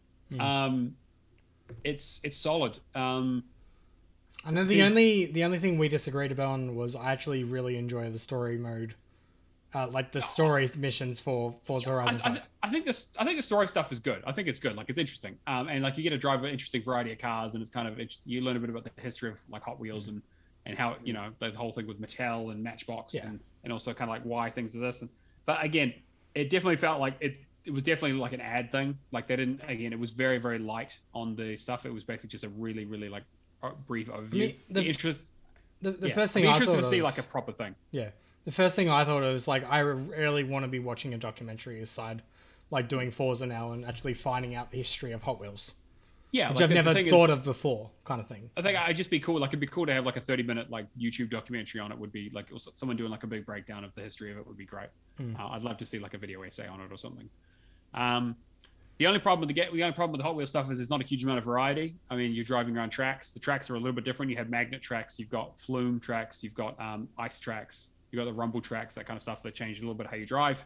And there are a bunch of missions to do. There's again, you kind of it's interesting because you unlock maps and PR stunts via doing the missions, and then they unlock into a class. So you start at B, then you get A, then you get S1, and then you get S2, and you can't drive those cars, and then you get X. And you can't drive cars at that level until you've unlocked that tier, which is interesting. So it just doesn't mean that people come in who have finished the main game, get in there, Bugatti, and just smash through all the records and do all the races super easy. It was good.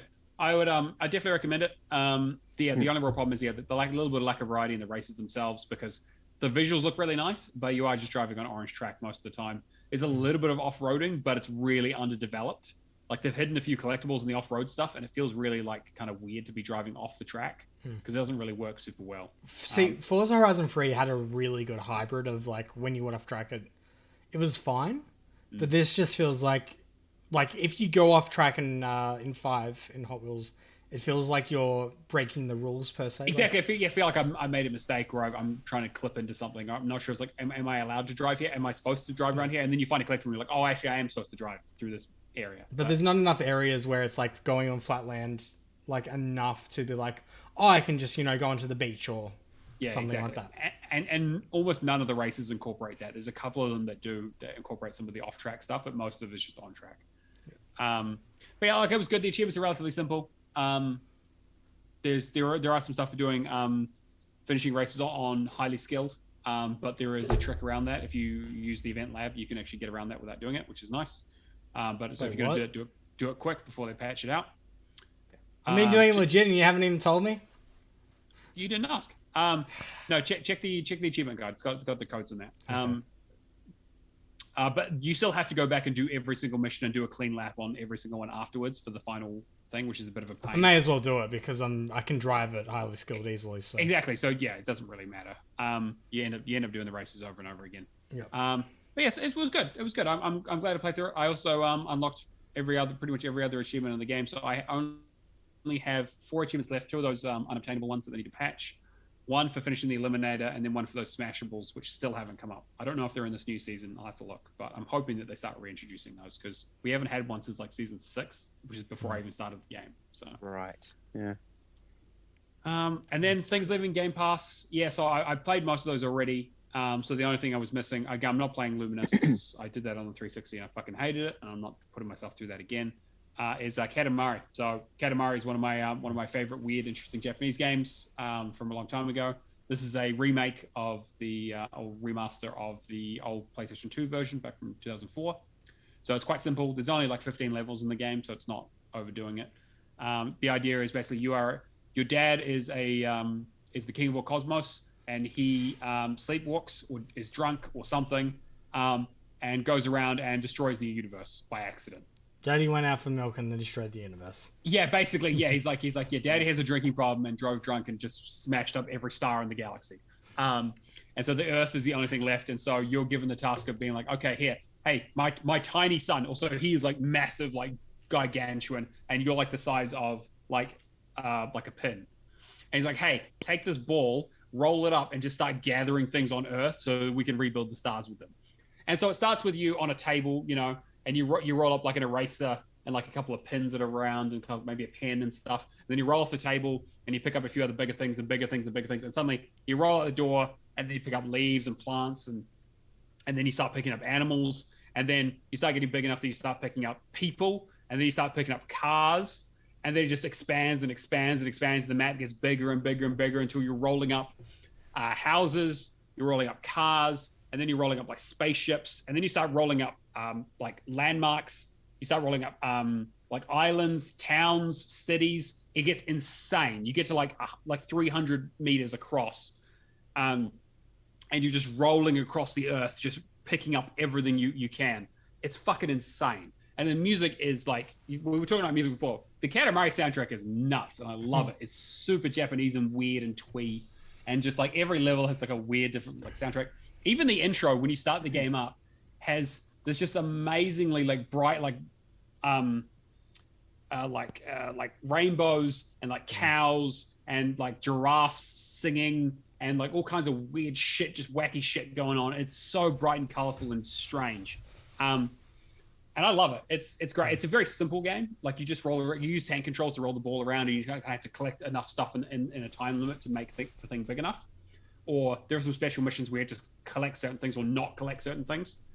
So I've done everything except for there's an achievement for collecting one of every object, which is a bit of a pain because there are a lot. So I'm going to have to do a lot of cleanup. There's also a stack for it on the PC if you want to do that. I'm weighing it up. I probably won't, but we'll see how it goes. Too much other stuff to play. And then also Fall Guys, I've been playing a lot of that, but again, nothing's really changed there. It's just business as usual. I've got like 4 achievements left, so hopefully get that done soon. Sweet. But yeah, that's me. Cool. I don't know how many achievements I got this week. Probably not a huge amount. I'm not really going for score. 2,047 gamer score for me. Nice. Sorry, 2,045.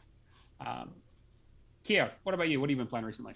Yeah, so I've been doing some of the stuff that everyone else has been doing, a bit of Spell Break and Fall Guys and stuff like that. So don't really have to talk too much about those any more than we have been. I've been jumping into a little bit of Overwatch as well, just in case, something happens with that. But 15-minute load times, and it's still really sweaty. Doesn't really justify the 15-minute load times, Yeah.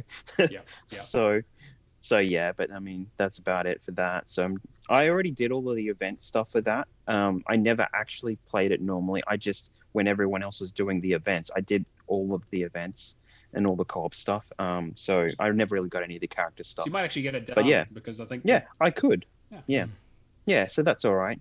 Other than that, going back to some of the Ubisoft stuff, I was smart enough to knock out all the Assassin's Creed stuff a long time ago with the 360. So I only really haven't done Liberation or Black Flag, but they're not really a problem at the moment. So last week I started doing Blacklist with Cameron and Todd, and we knocked out all the multiplayer in just a session. So I'm like, right, the only multiplayer game that I haven't played that's on this list is Ghost Recon Future Soldier. Oh boy. So yeah. So we managed to set up some late night sessions with somebody on my friends list that was actually playing that. That was like finding random people from groups in Australia that could kind of like get together and do it. So I'm doing like 11 p.m. late sessions, staying up for a little bit, an hour or two, just kind of knocking through some stuff. But then we had, I don't know if anyone's had this problem. There's a version check error when you press start on the main menu, and it goes between version 1.6.0 to 1.6.11. And the problem with that is that the game, when you press start, it checks for the version update, but sometimes that update fails and it's reverted you back to the other version. So it's not the version that's in like the Xbox, storage. It's just like their internal, it's like it's connecting you to either one server or another server. So, and for whatever reason, we were right for a week, and then it reverted half of us back to the other older version, so we couldn't connect to any multiplayer at all. And then, amazingly, it just last night I logged in and everyone was back to 1.11. So we kind of got in and just knocked out all the maps and all that kind of shit last night. So yeah, but other than that, Rayman Legends has been the big one for the week. So I mentioned I did Ben-Hur before, but Rayman Legends, I knocked this out. It's an amazing game. Like everything about that is just so like damn good. There's just quality, Ubisoft for that era, I guess. It's a real shame they just stopped making them, right? Because like I loved was it Rayman Origins when it came out, and that was great. I mean, it was like tough and like it has some difficult bits, but I think it was kind of like it was the right level of challenge. Yeah. I said this to someone the other day. I don't know who, but it's like the right mix of cute and fuckery. Like because you get to the final levels where they start mix matching like different styles. Like they have like static, TV static, and then the final level has just like 100 versions of the same screen on the screen. You can't see anything, and you're just going off the original versions of the level to know what to do. It's just so good. The music's great too. So those musical levels are just hilarious. They're so good. Yeah. And like I love the level design. Like the only problem with Legends was that online those online challenges, right? Well, that's that's the thing with that one. I'd already done that when I had the 360 disc, so that was good.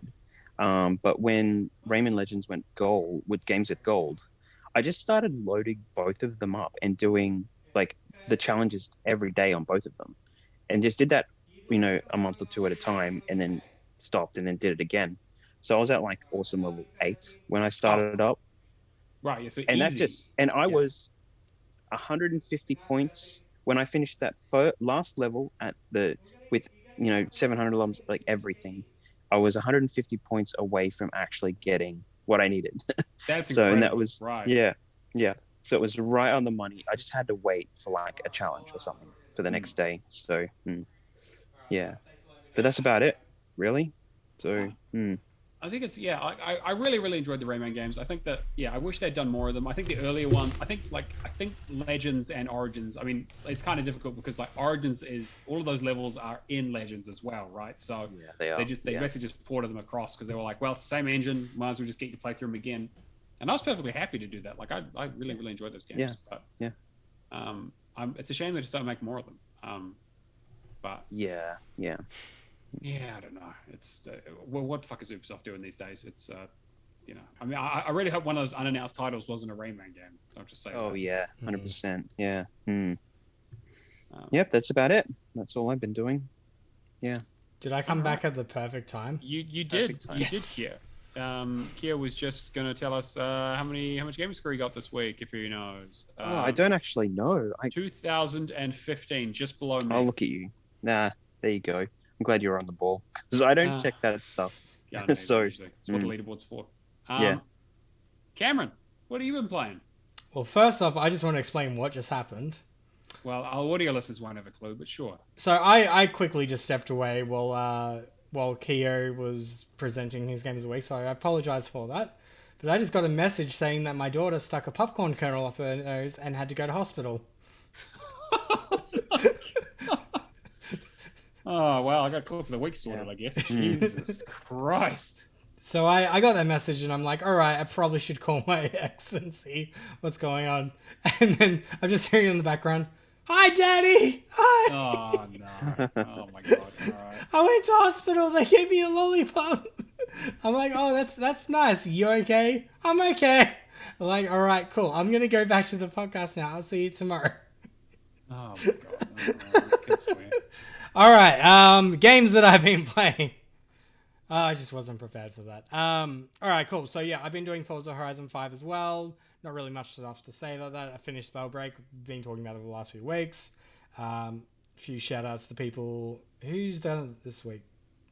I will go over it in completions. Yeah, whatever. Driver San Fran. I did that at the start of the week in terms of story mode. I need to go through and do the multiplayer and all the cleanup now. Other games that I've been playing. Fall Guys, which kind of feels like it's going to be like a week on, like for the most part, kind of just do the events daily and. Yeah, once you do the daily challenges and you bought the stuff from the cosmetic store, it's really just a case of winning those races. Eh? Those 20 races are going to be a pain in the ass. Yeah. The free games I do want to talk about this week is first off Power Wash Simulator. Not really much to say about it. I just installed it as something to kind of want to just put a podcast on. Escaping the, just doing a meaningless task kind of thing. Yes, it's good for that, but at the same time, I've found that this game's probably not right for me because I have that, that patience kind of thing. It's only going out 1% every, few minutes kind of thing. Some levels take an hour. It's like working. Yeah. It's like working. It's fine if you're listening to something and, the ding sound after cleaning something's very therapeutic. But it's kind of I just wish things were faster. Mm-hmm. Other than that, I played As Dusk Falls with Nikita. Oh, yeah, right. So we just, we basically just treated it as watching a show. Both collectively made a decision, not using the multiplayer mode or anything in the game. It was purely I have the controller. She tells me what we should be doing. It's probably one of the best narrative experiences I've had since The Walking Dead Season 1. Those are strong words. There's a lot of moments in that game where I was something happens and I'm like, oh my God, you fucking... you're getting angry at a TV show kind of emotions. Yeah. It's very much like that. The only problem I have with the game is that single frame kind of animation. The sort of motion comic thing that they did. Yeah. Which, to me, I'm sure they did it as a budget.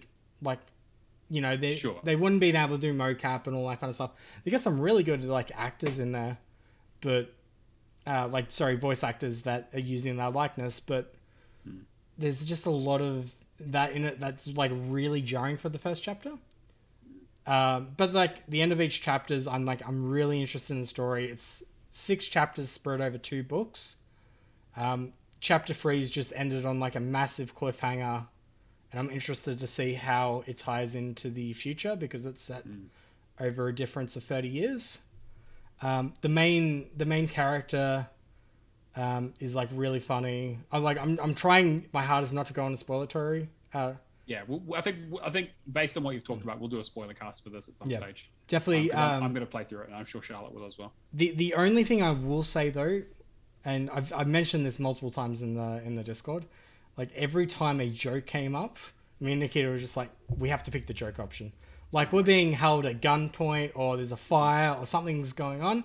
Like no, we just need to make light of the situation. We just need to role playing yourself. Yeah, 100%. Like guys pointing us a gun at us, and we're just like, oh, let's crack a joke.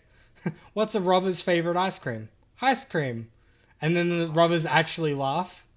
I was like, okay, that was not the reaction I was expecting. Oh my god, that's a rough joke. Yeah. There's other jokes like calling the three brothers rednecks that you think could go really badly, but they're just like whatever, just stuff like that.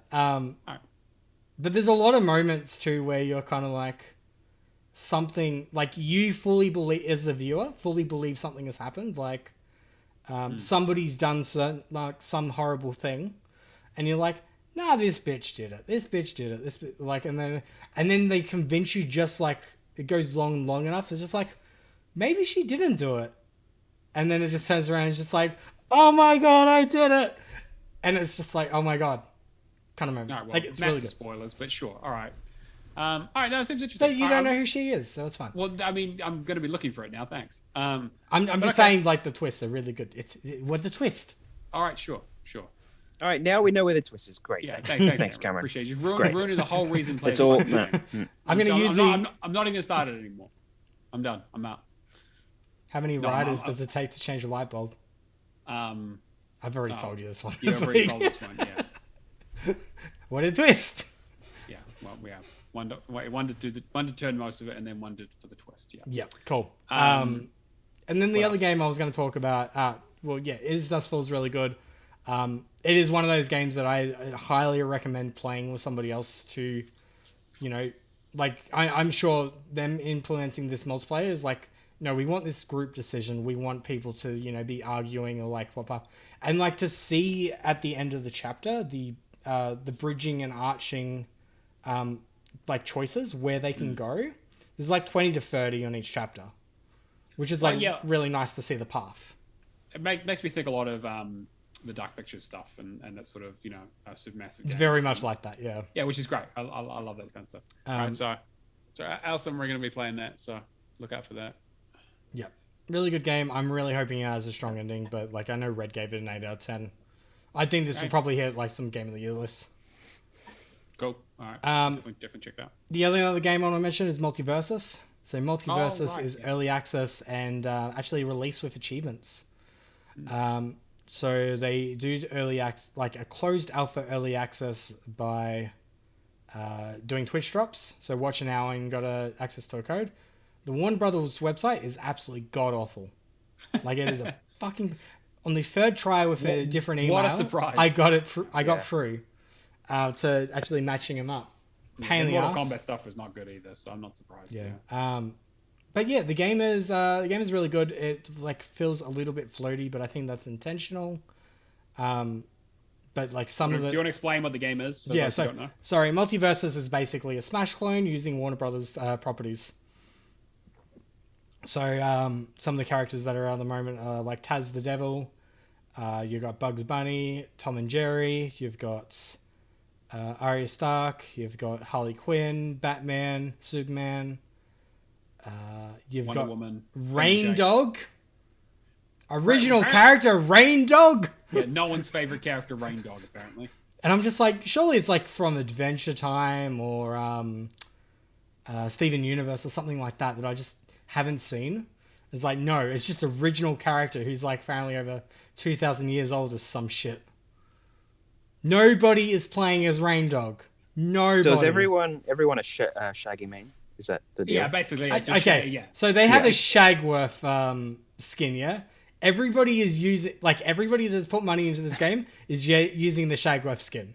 And you know what? It is a really fucking good skin. I really like it. Ultra Instinct Shaggy versus Ultra Instinct Shaggy all the way across. You know, just seeing like Shaggy go Ultra Saiyan. It's so fucking stupid. It's so stupid, but I love it. It's a real.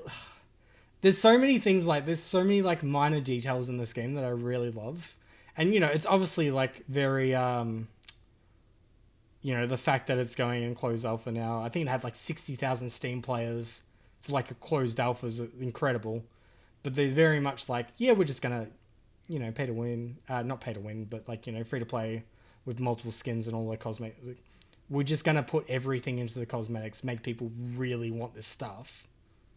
To spend the money. Like Brawlhalla and that kind of stuff, right? $255 USD to get all the skins for the closed alpha. What?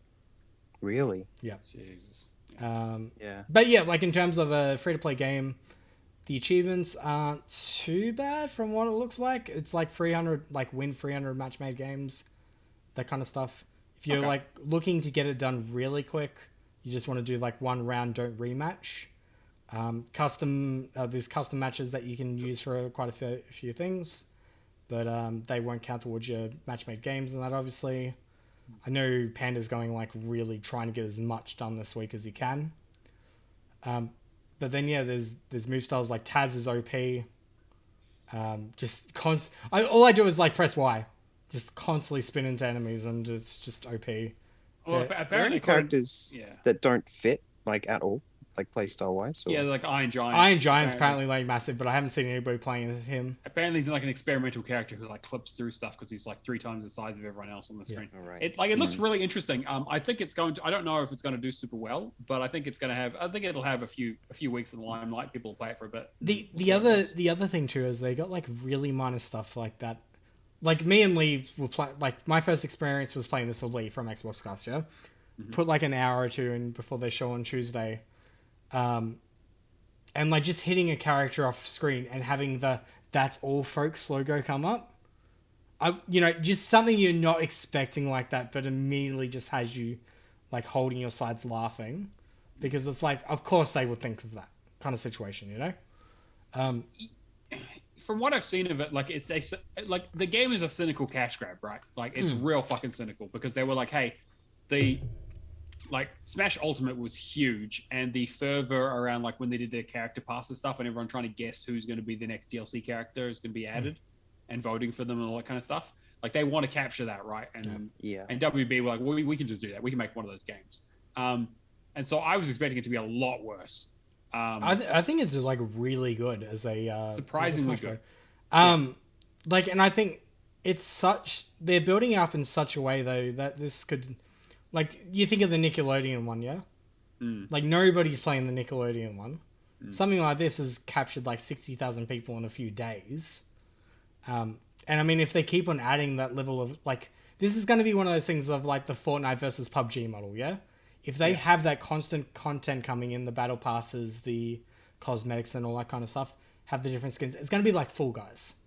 People are going to see skins that they really love, resonate with the game, continue to play it, and then, you know, it's available on platforms as well. So, the last thing I want to touch on, base on though, is I find it funny because Nikita's favorite person in game dev is Zed Boon, obviously made the Mortal Kombat games, and just her telling me that apparently they didn't get Shaggy. You know, it's obvious that Shaggy's in this game for that whole kind of Mortal Kombat reason, because of the meme, yeah.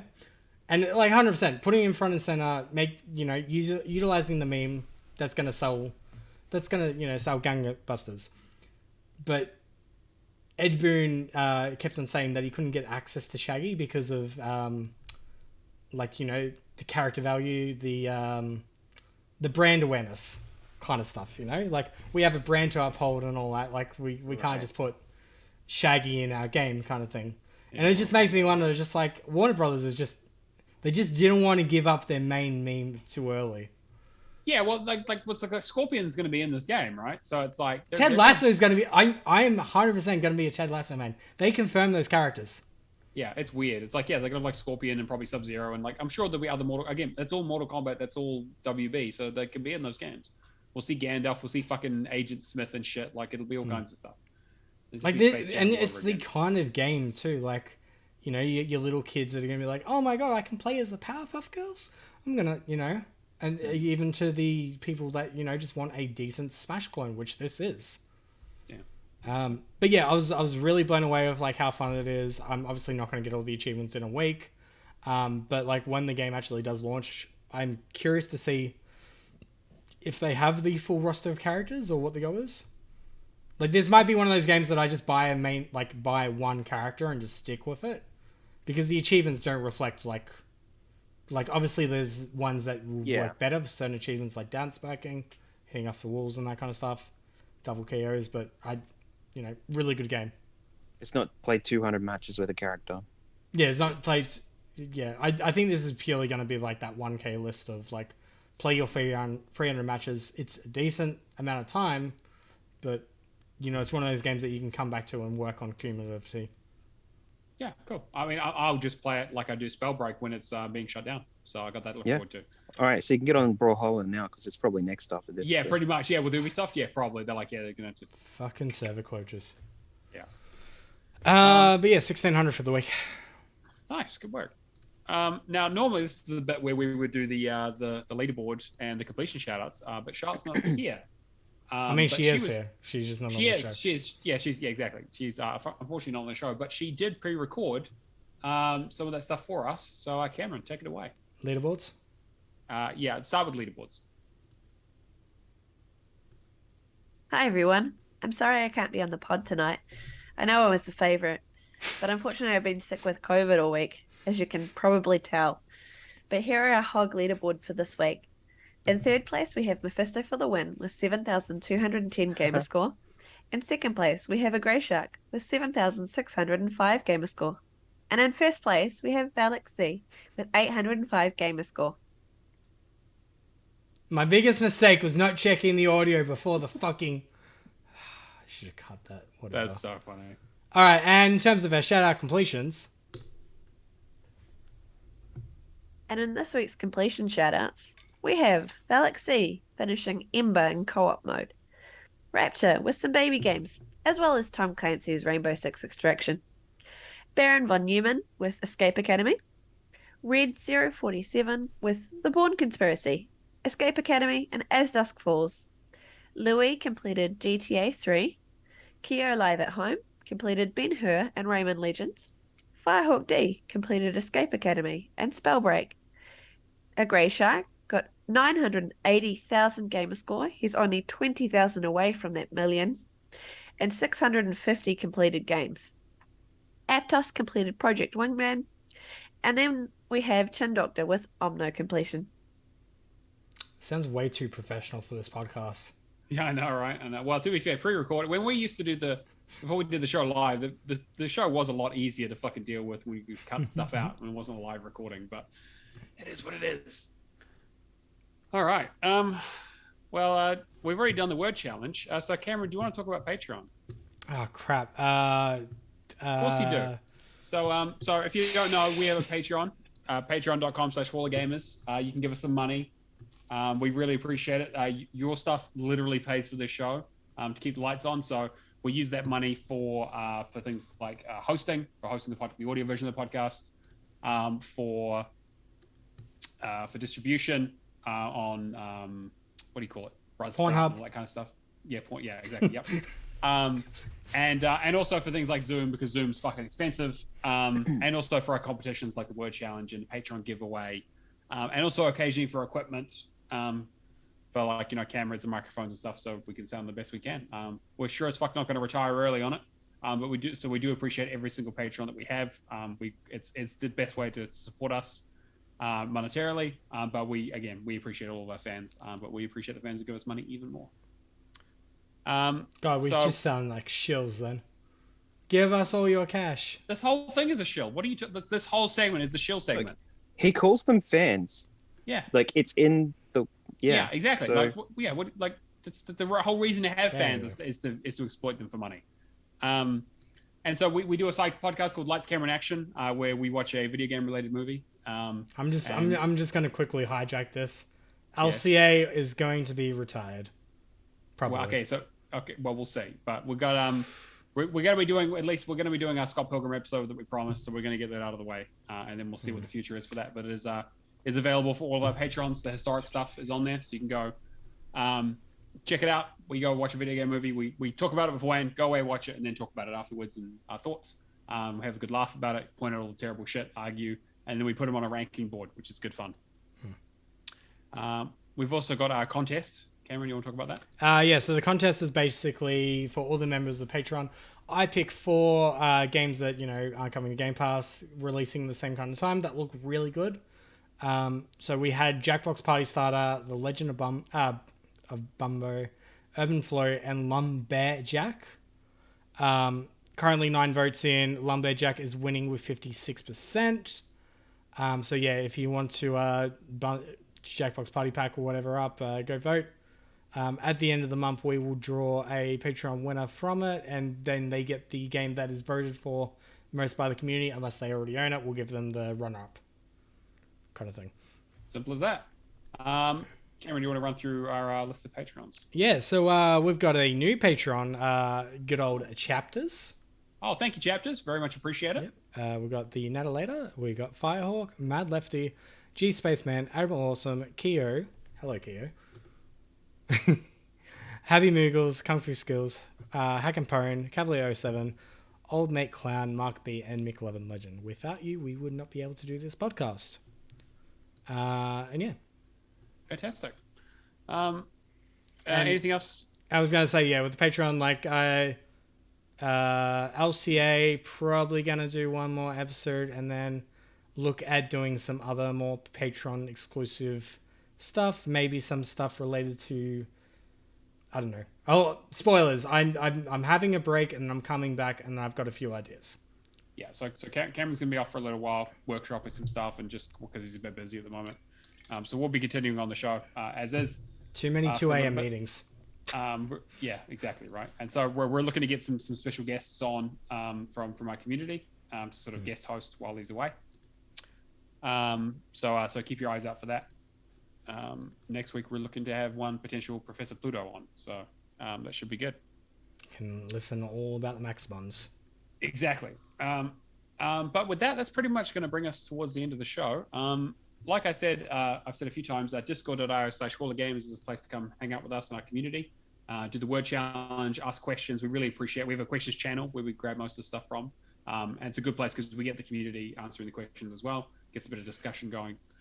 We think it's great. We've also got our Twitch, HallofGamers Pod. As always, we do this show live Fridays or Saturdays. I think we're going to be mostly doing Fridays going forward. So at least till I'm back. Yeah, at least till Cameron's back. So it'll be Fridays going forward for the next few weeks. So this kind of time. So come say hi, ask questions in the chat. And otherwise, you can email us, HallofGamersPodcast@gmail.com is our email address, and we're on @HallofGamersPod on Twitter. Otherwise, to help the podcast, you want to subscribe to us on your platform of choice. Subscribe to us on Twitch. We greatly appreciate it. If you've got a Prime sub, that's great for us. We really, really appreciate that. Telling your friends, word of mouth is always the biggest thing for us. Talk about it in your gaming sessions, introduce people to the podcast. Ubisoft servers closing down? These guys talked about that a few weeks ago. They hate it as much as you do. You should go listen to them. Support them. Something to listen to while you're standing there mashing the B button to stun someone over and over again in Brotherhood. You washing the house in Power Wash Simulator? Maybe you just need to put the headphones in and listen to people rant for a little while. Exactly. You need a podcast to listen to. Yeah, exactly. That isn't the Xbox cast. Yeah, well, I mean, there's only so much chance you can take, right? Yeah. Keo, thank you very much for joining us as our special guest. No worries. Good to be here. Special episode. We very much appreciate you celebrating with us. Anything you want to share? Where can people find you if you want to be found? So I have a Twitter. It's Keo Live at Home. I'm on Xbox, Keo Live at Home. So I also stream on Twitch as well, PlayStation and Xbox content, mostly Final Fantasy 14 at the moment. But if you take the links from my Twitter, you'll see that I also have set up a YouTube channel, which have all of those recordings plus some other videos that I've made. That's HTF Gaming. So yeah, so that's pretty much it. So yeah, check it out. I'm going to quickly just add on to that. There's some really good smaller achievement hunter streamers in the community, and some like not as much achievement hunting, but we like them because they're friends of the podcast. Twitch people, definitely go follow Keo. I know I'm not big on the Final Fantasy 14 content, but like everything else, like I'll usually try and lurk, just depending on times. But there's I appreciate that. Yeah. There's a whole ton of like creators in the I wouldn't call us content. There's a whole bunch of us that are like streaming games, and it's really good to just go in and say, "Hey, how are you finding the achievements in this game? Like, is this going to be a 200-hour slog that I don't want to put time into, or is this, going to be a let other people suffer so you don't have to?" Yeah, that is the content: watching other people suffer. Speaking of suffering, Cameron, do you want to tell us a little about your streams and content? Yeah, I'm suffering through some fun things, right? Look, I'm taking a break for at least another week. I'll probably start streaming again in 2 weeks' time, only because every night, not every night, except for like every weekday at the moment has been, I'll have a meeting in the middle of the day. I'll have a meeting at 11 p.m. I'm doing a really nice mental, what's the best way to explain this? I'm doing a community management course on mental health first aid for game dev, which is like really fascinating, and like how to apply Dr. ABCD kind of stuff in like a responding network. Like really fascinating stuff, but at the end of the day, I'm really like, just exhausted because it's like to 2 a.m. So yeah, I'll be back in a few weeks. Don't miss me too much. I'm sure you guys won't. You don't be weird. But other than that, I'll just be in the Discord, and yeah, just hit up Matt or Charlotte if you need anything, and then if worst comes to worst, just message me or Kirby or Alex if something needs to be addressed quickly, kind of thing. Yeah, but we're Charlotte and I are always around, so just shoot us a message. If they're not they're not around, they're just ignoring you. Yeah, pretty much. Yeah, so speaking of which, if you want to find me, Neomaster on everything, True Achievements, Xbox, and Discord. All right, well, that's going to wrap up our very special 1-year anniversary episode 46 of the Hall of Gamers podcast. Thank you, Cameron, for being a wonderful producer, and I hope you enjoy your break. And thank you very much, Keo, for joining us as our very special guest. Yeah, eat some cake. Will do. All right, we'll catch you guys. Flavor? Carrot cake, obviously. Cameron, what you need to do is just cut a circle out of the middle bit if they all meet, and just take one clump and just shove it into your face. That's a great idea. No, you know what? I can't do that because then the donut lovers win. That's true, because then it becomes a donut. Right? Yes. But anyway, that's going to wrap up the episode. We will catch you guys next week. See you later.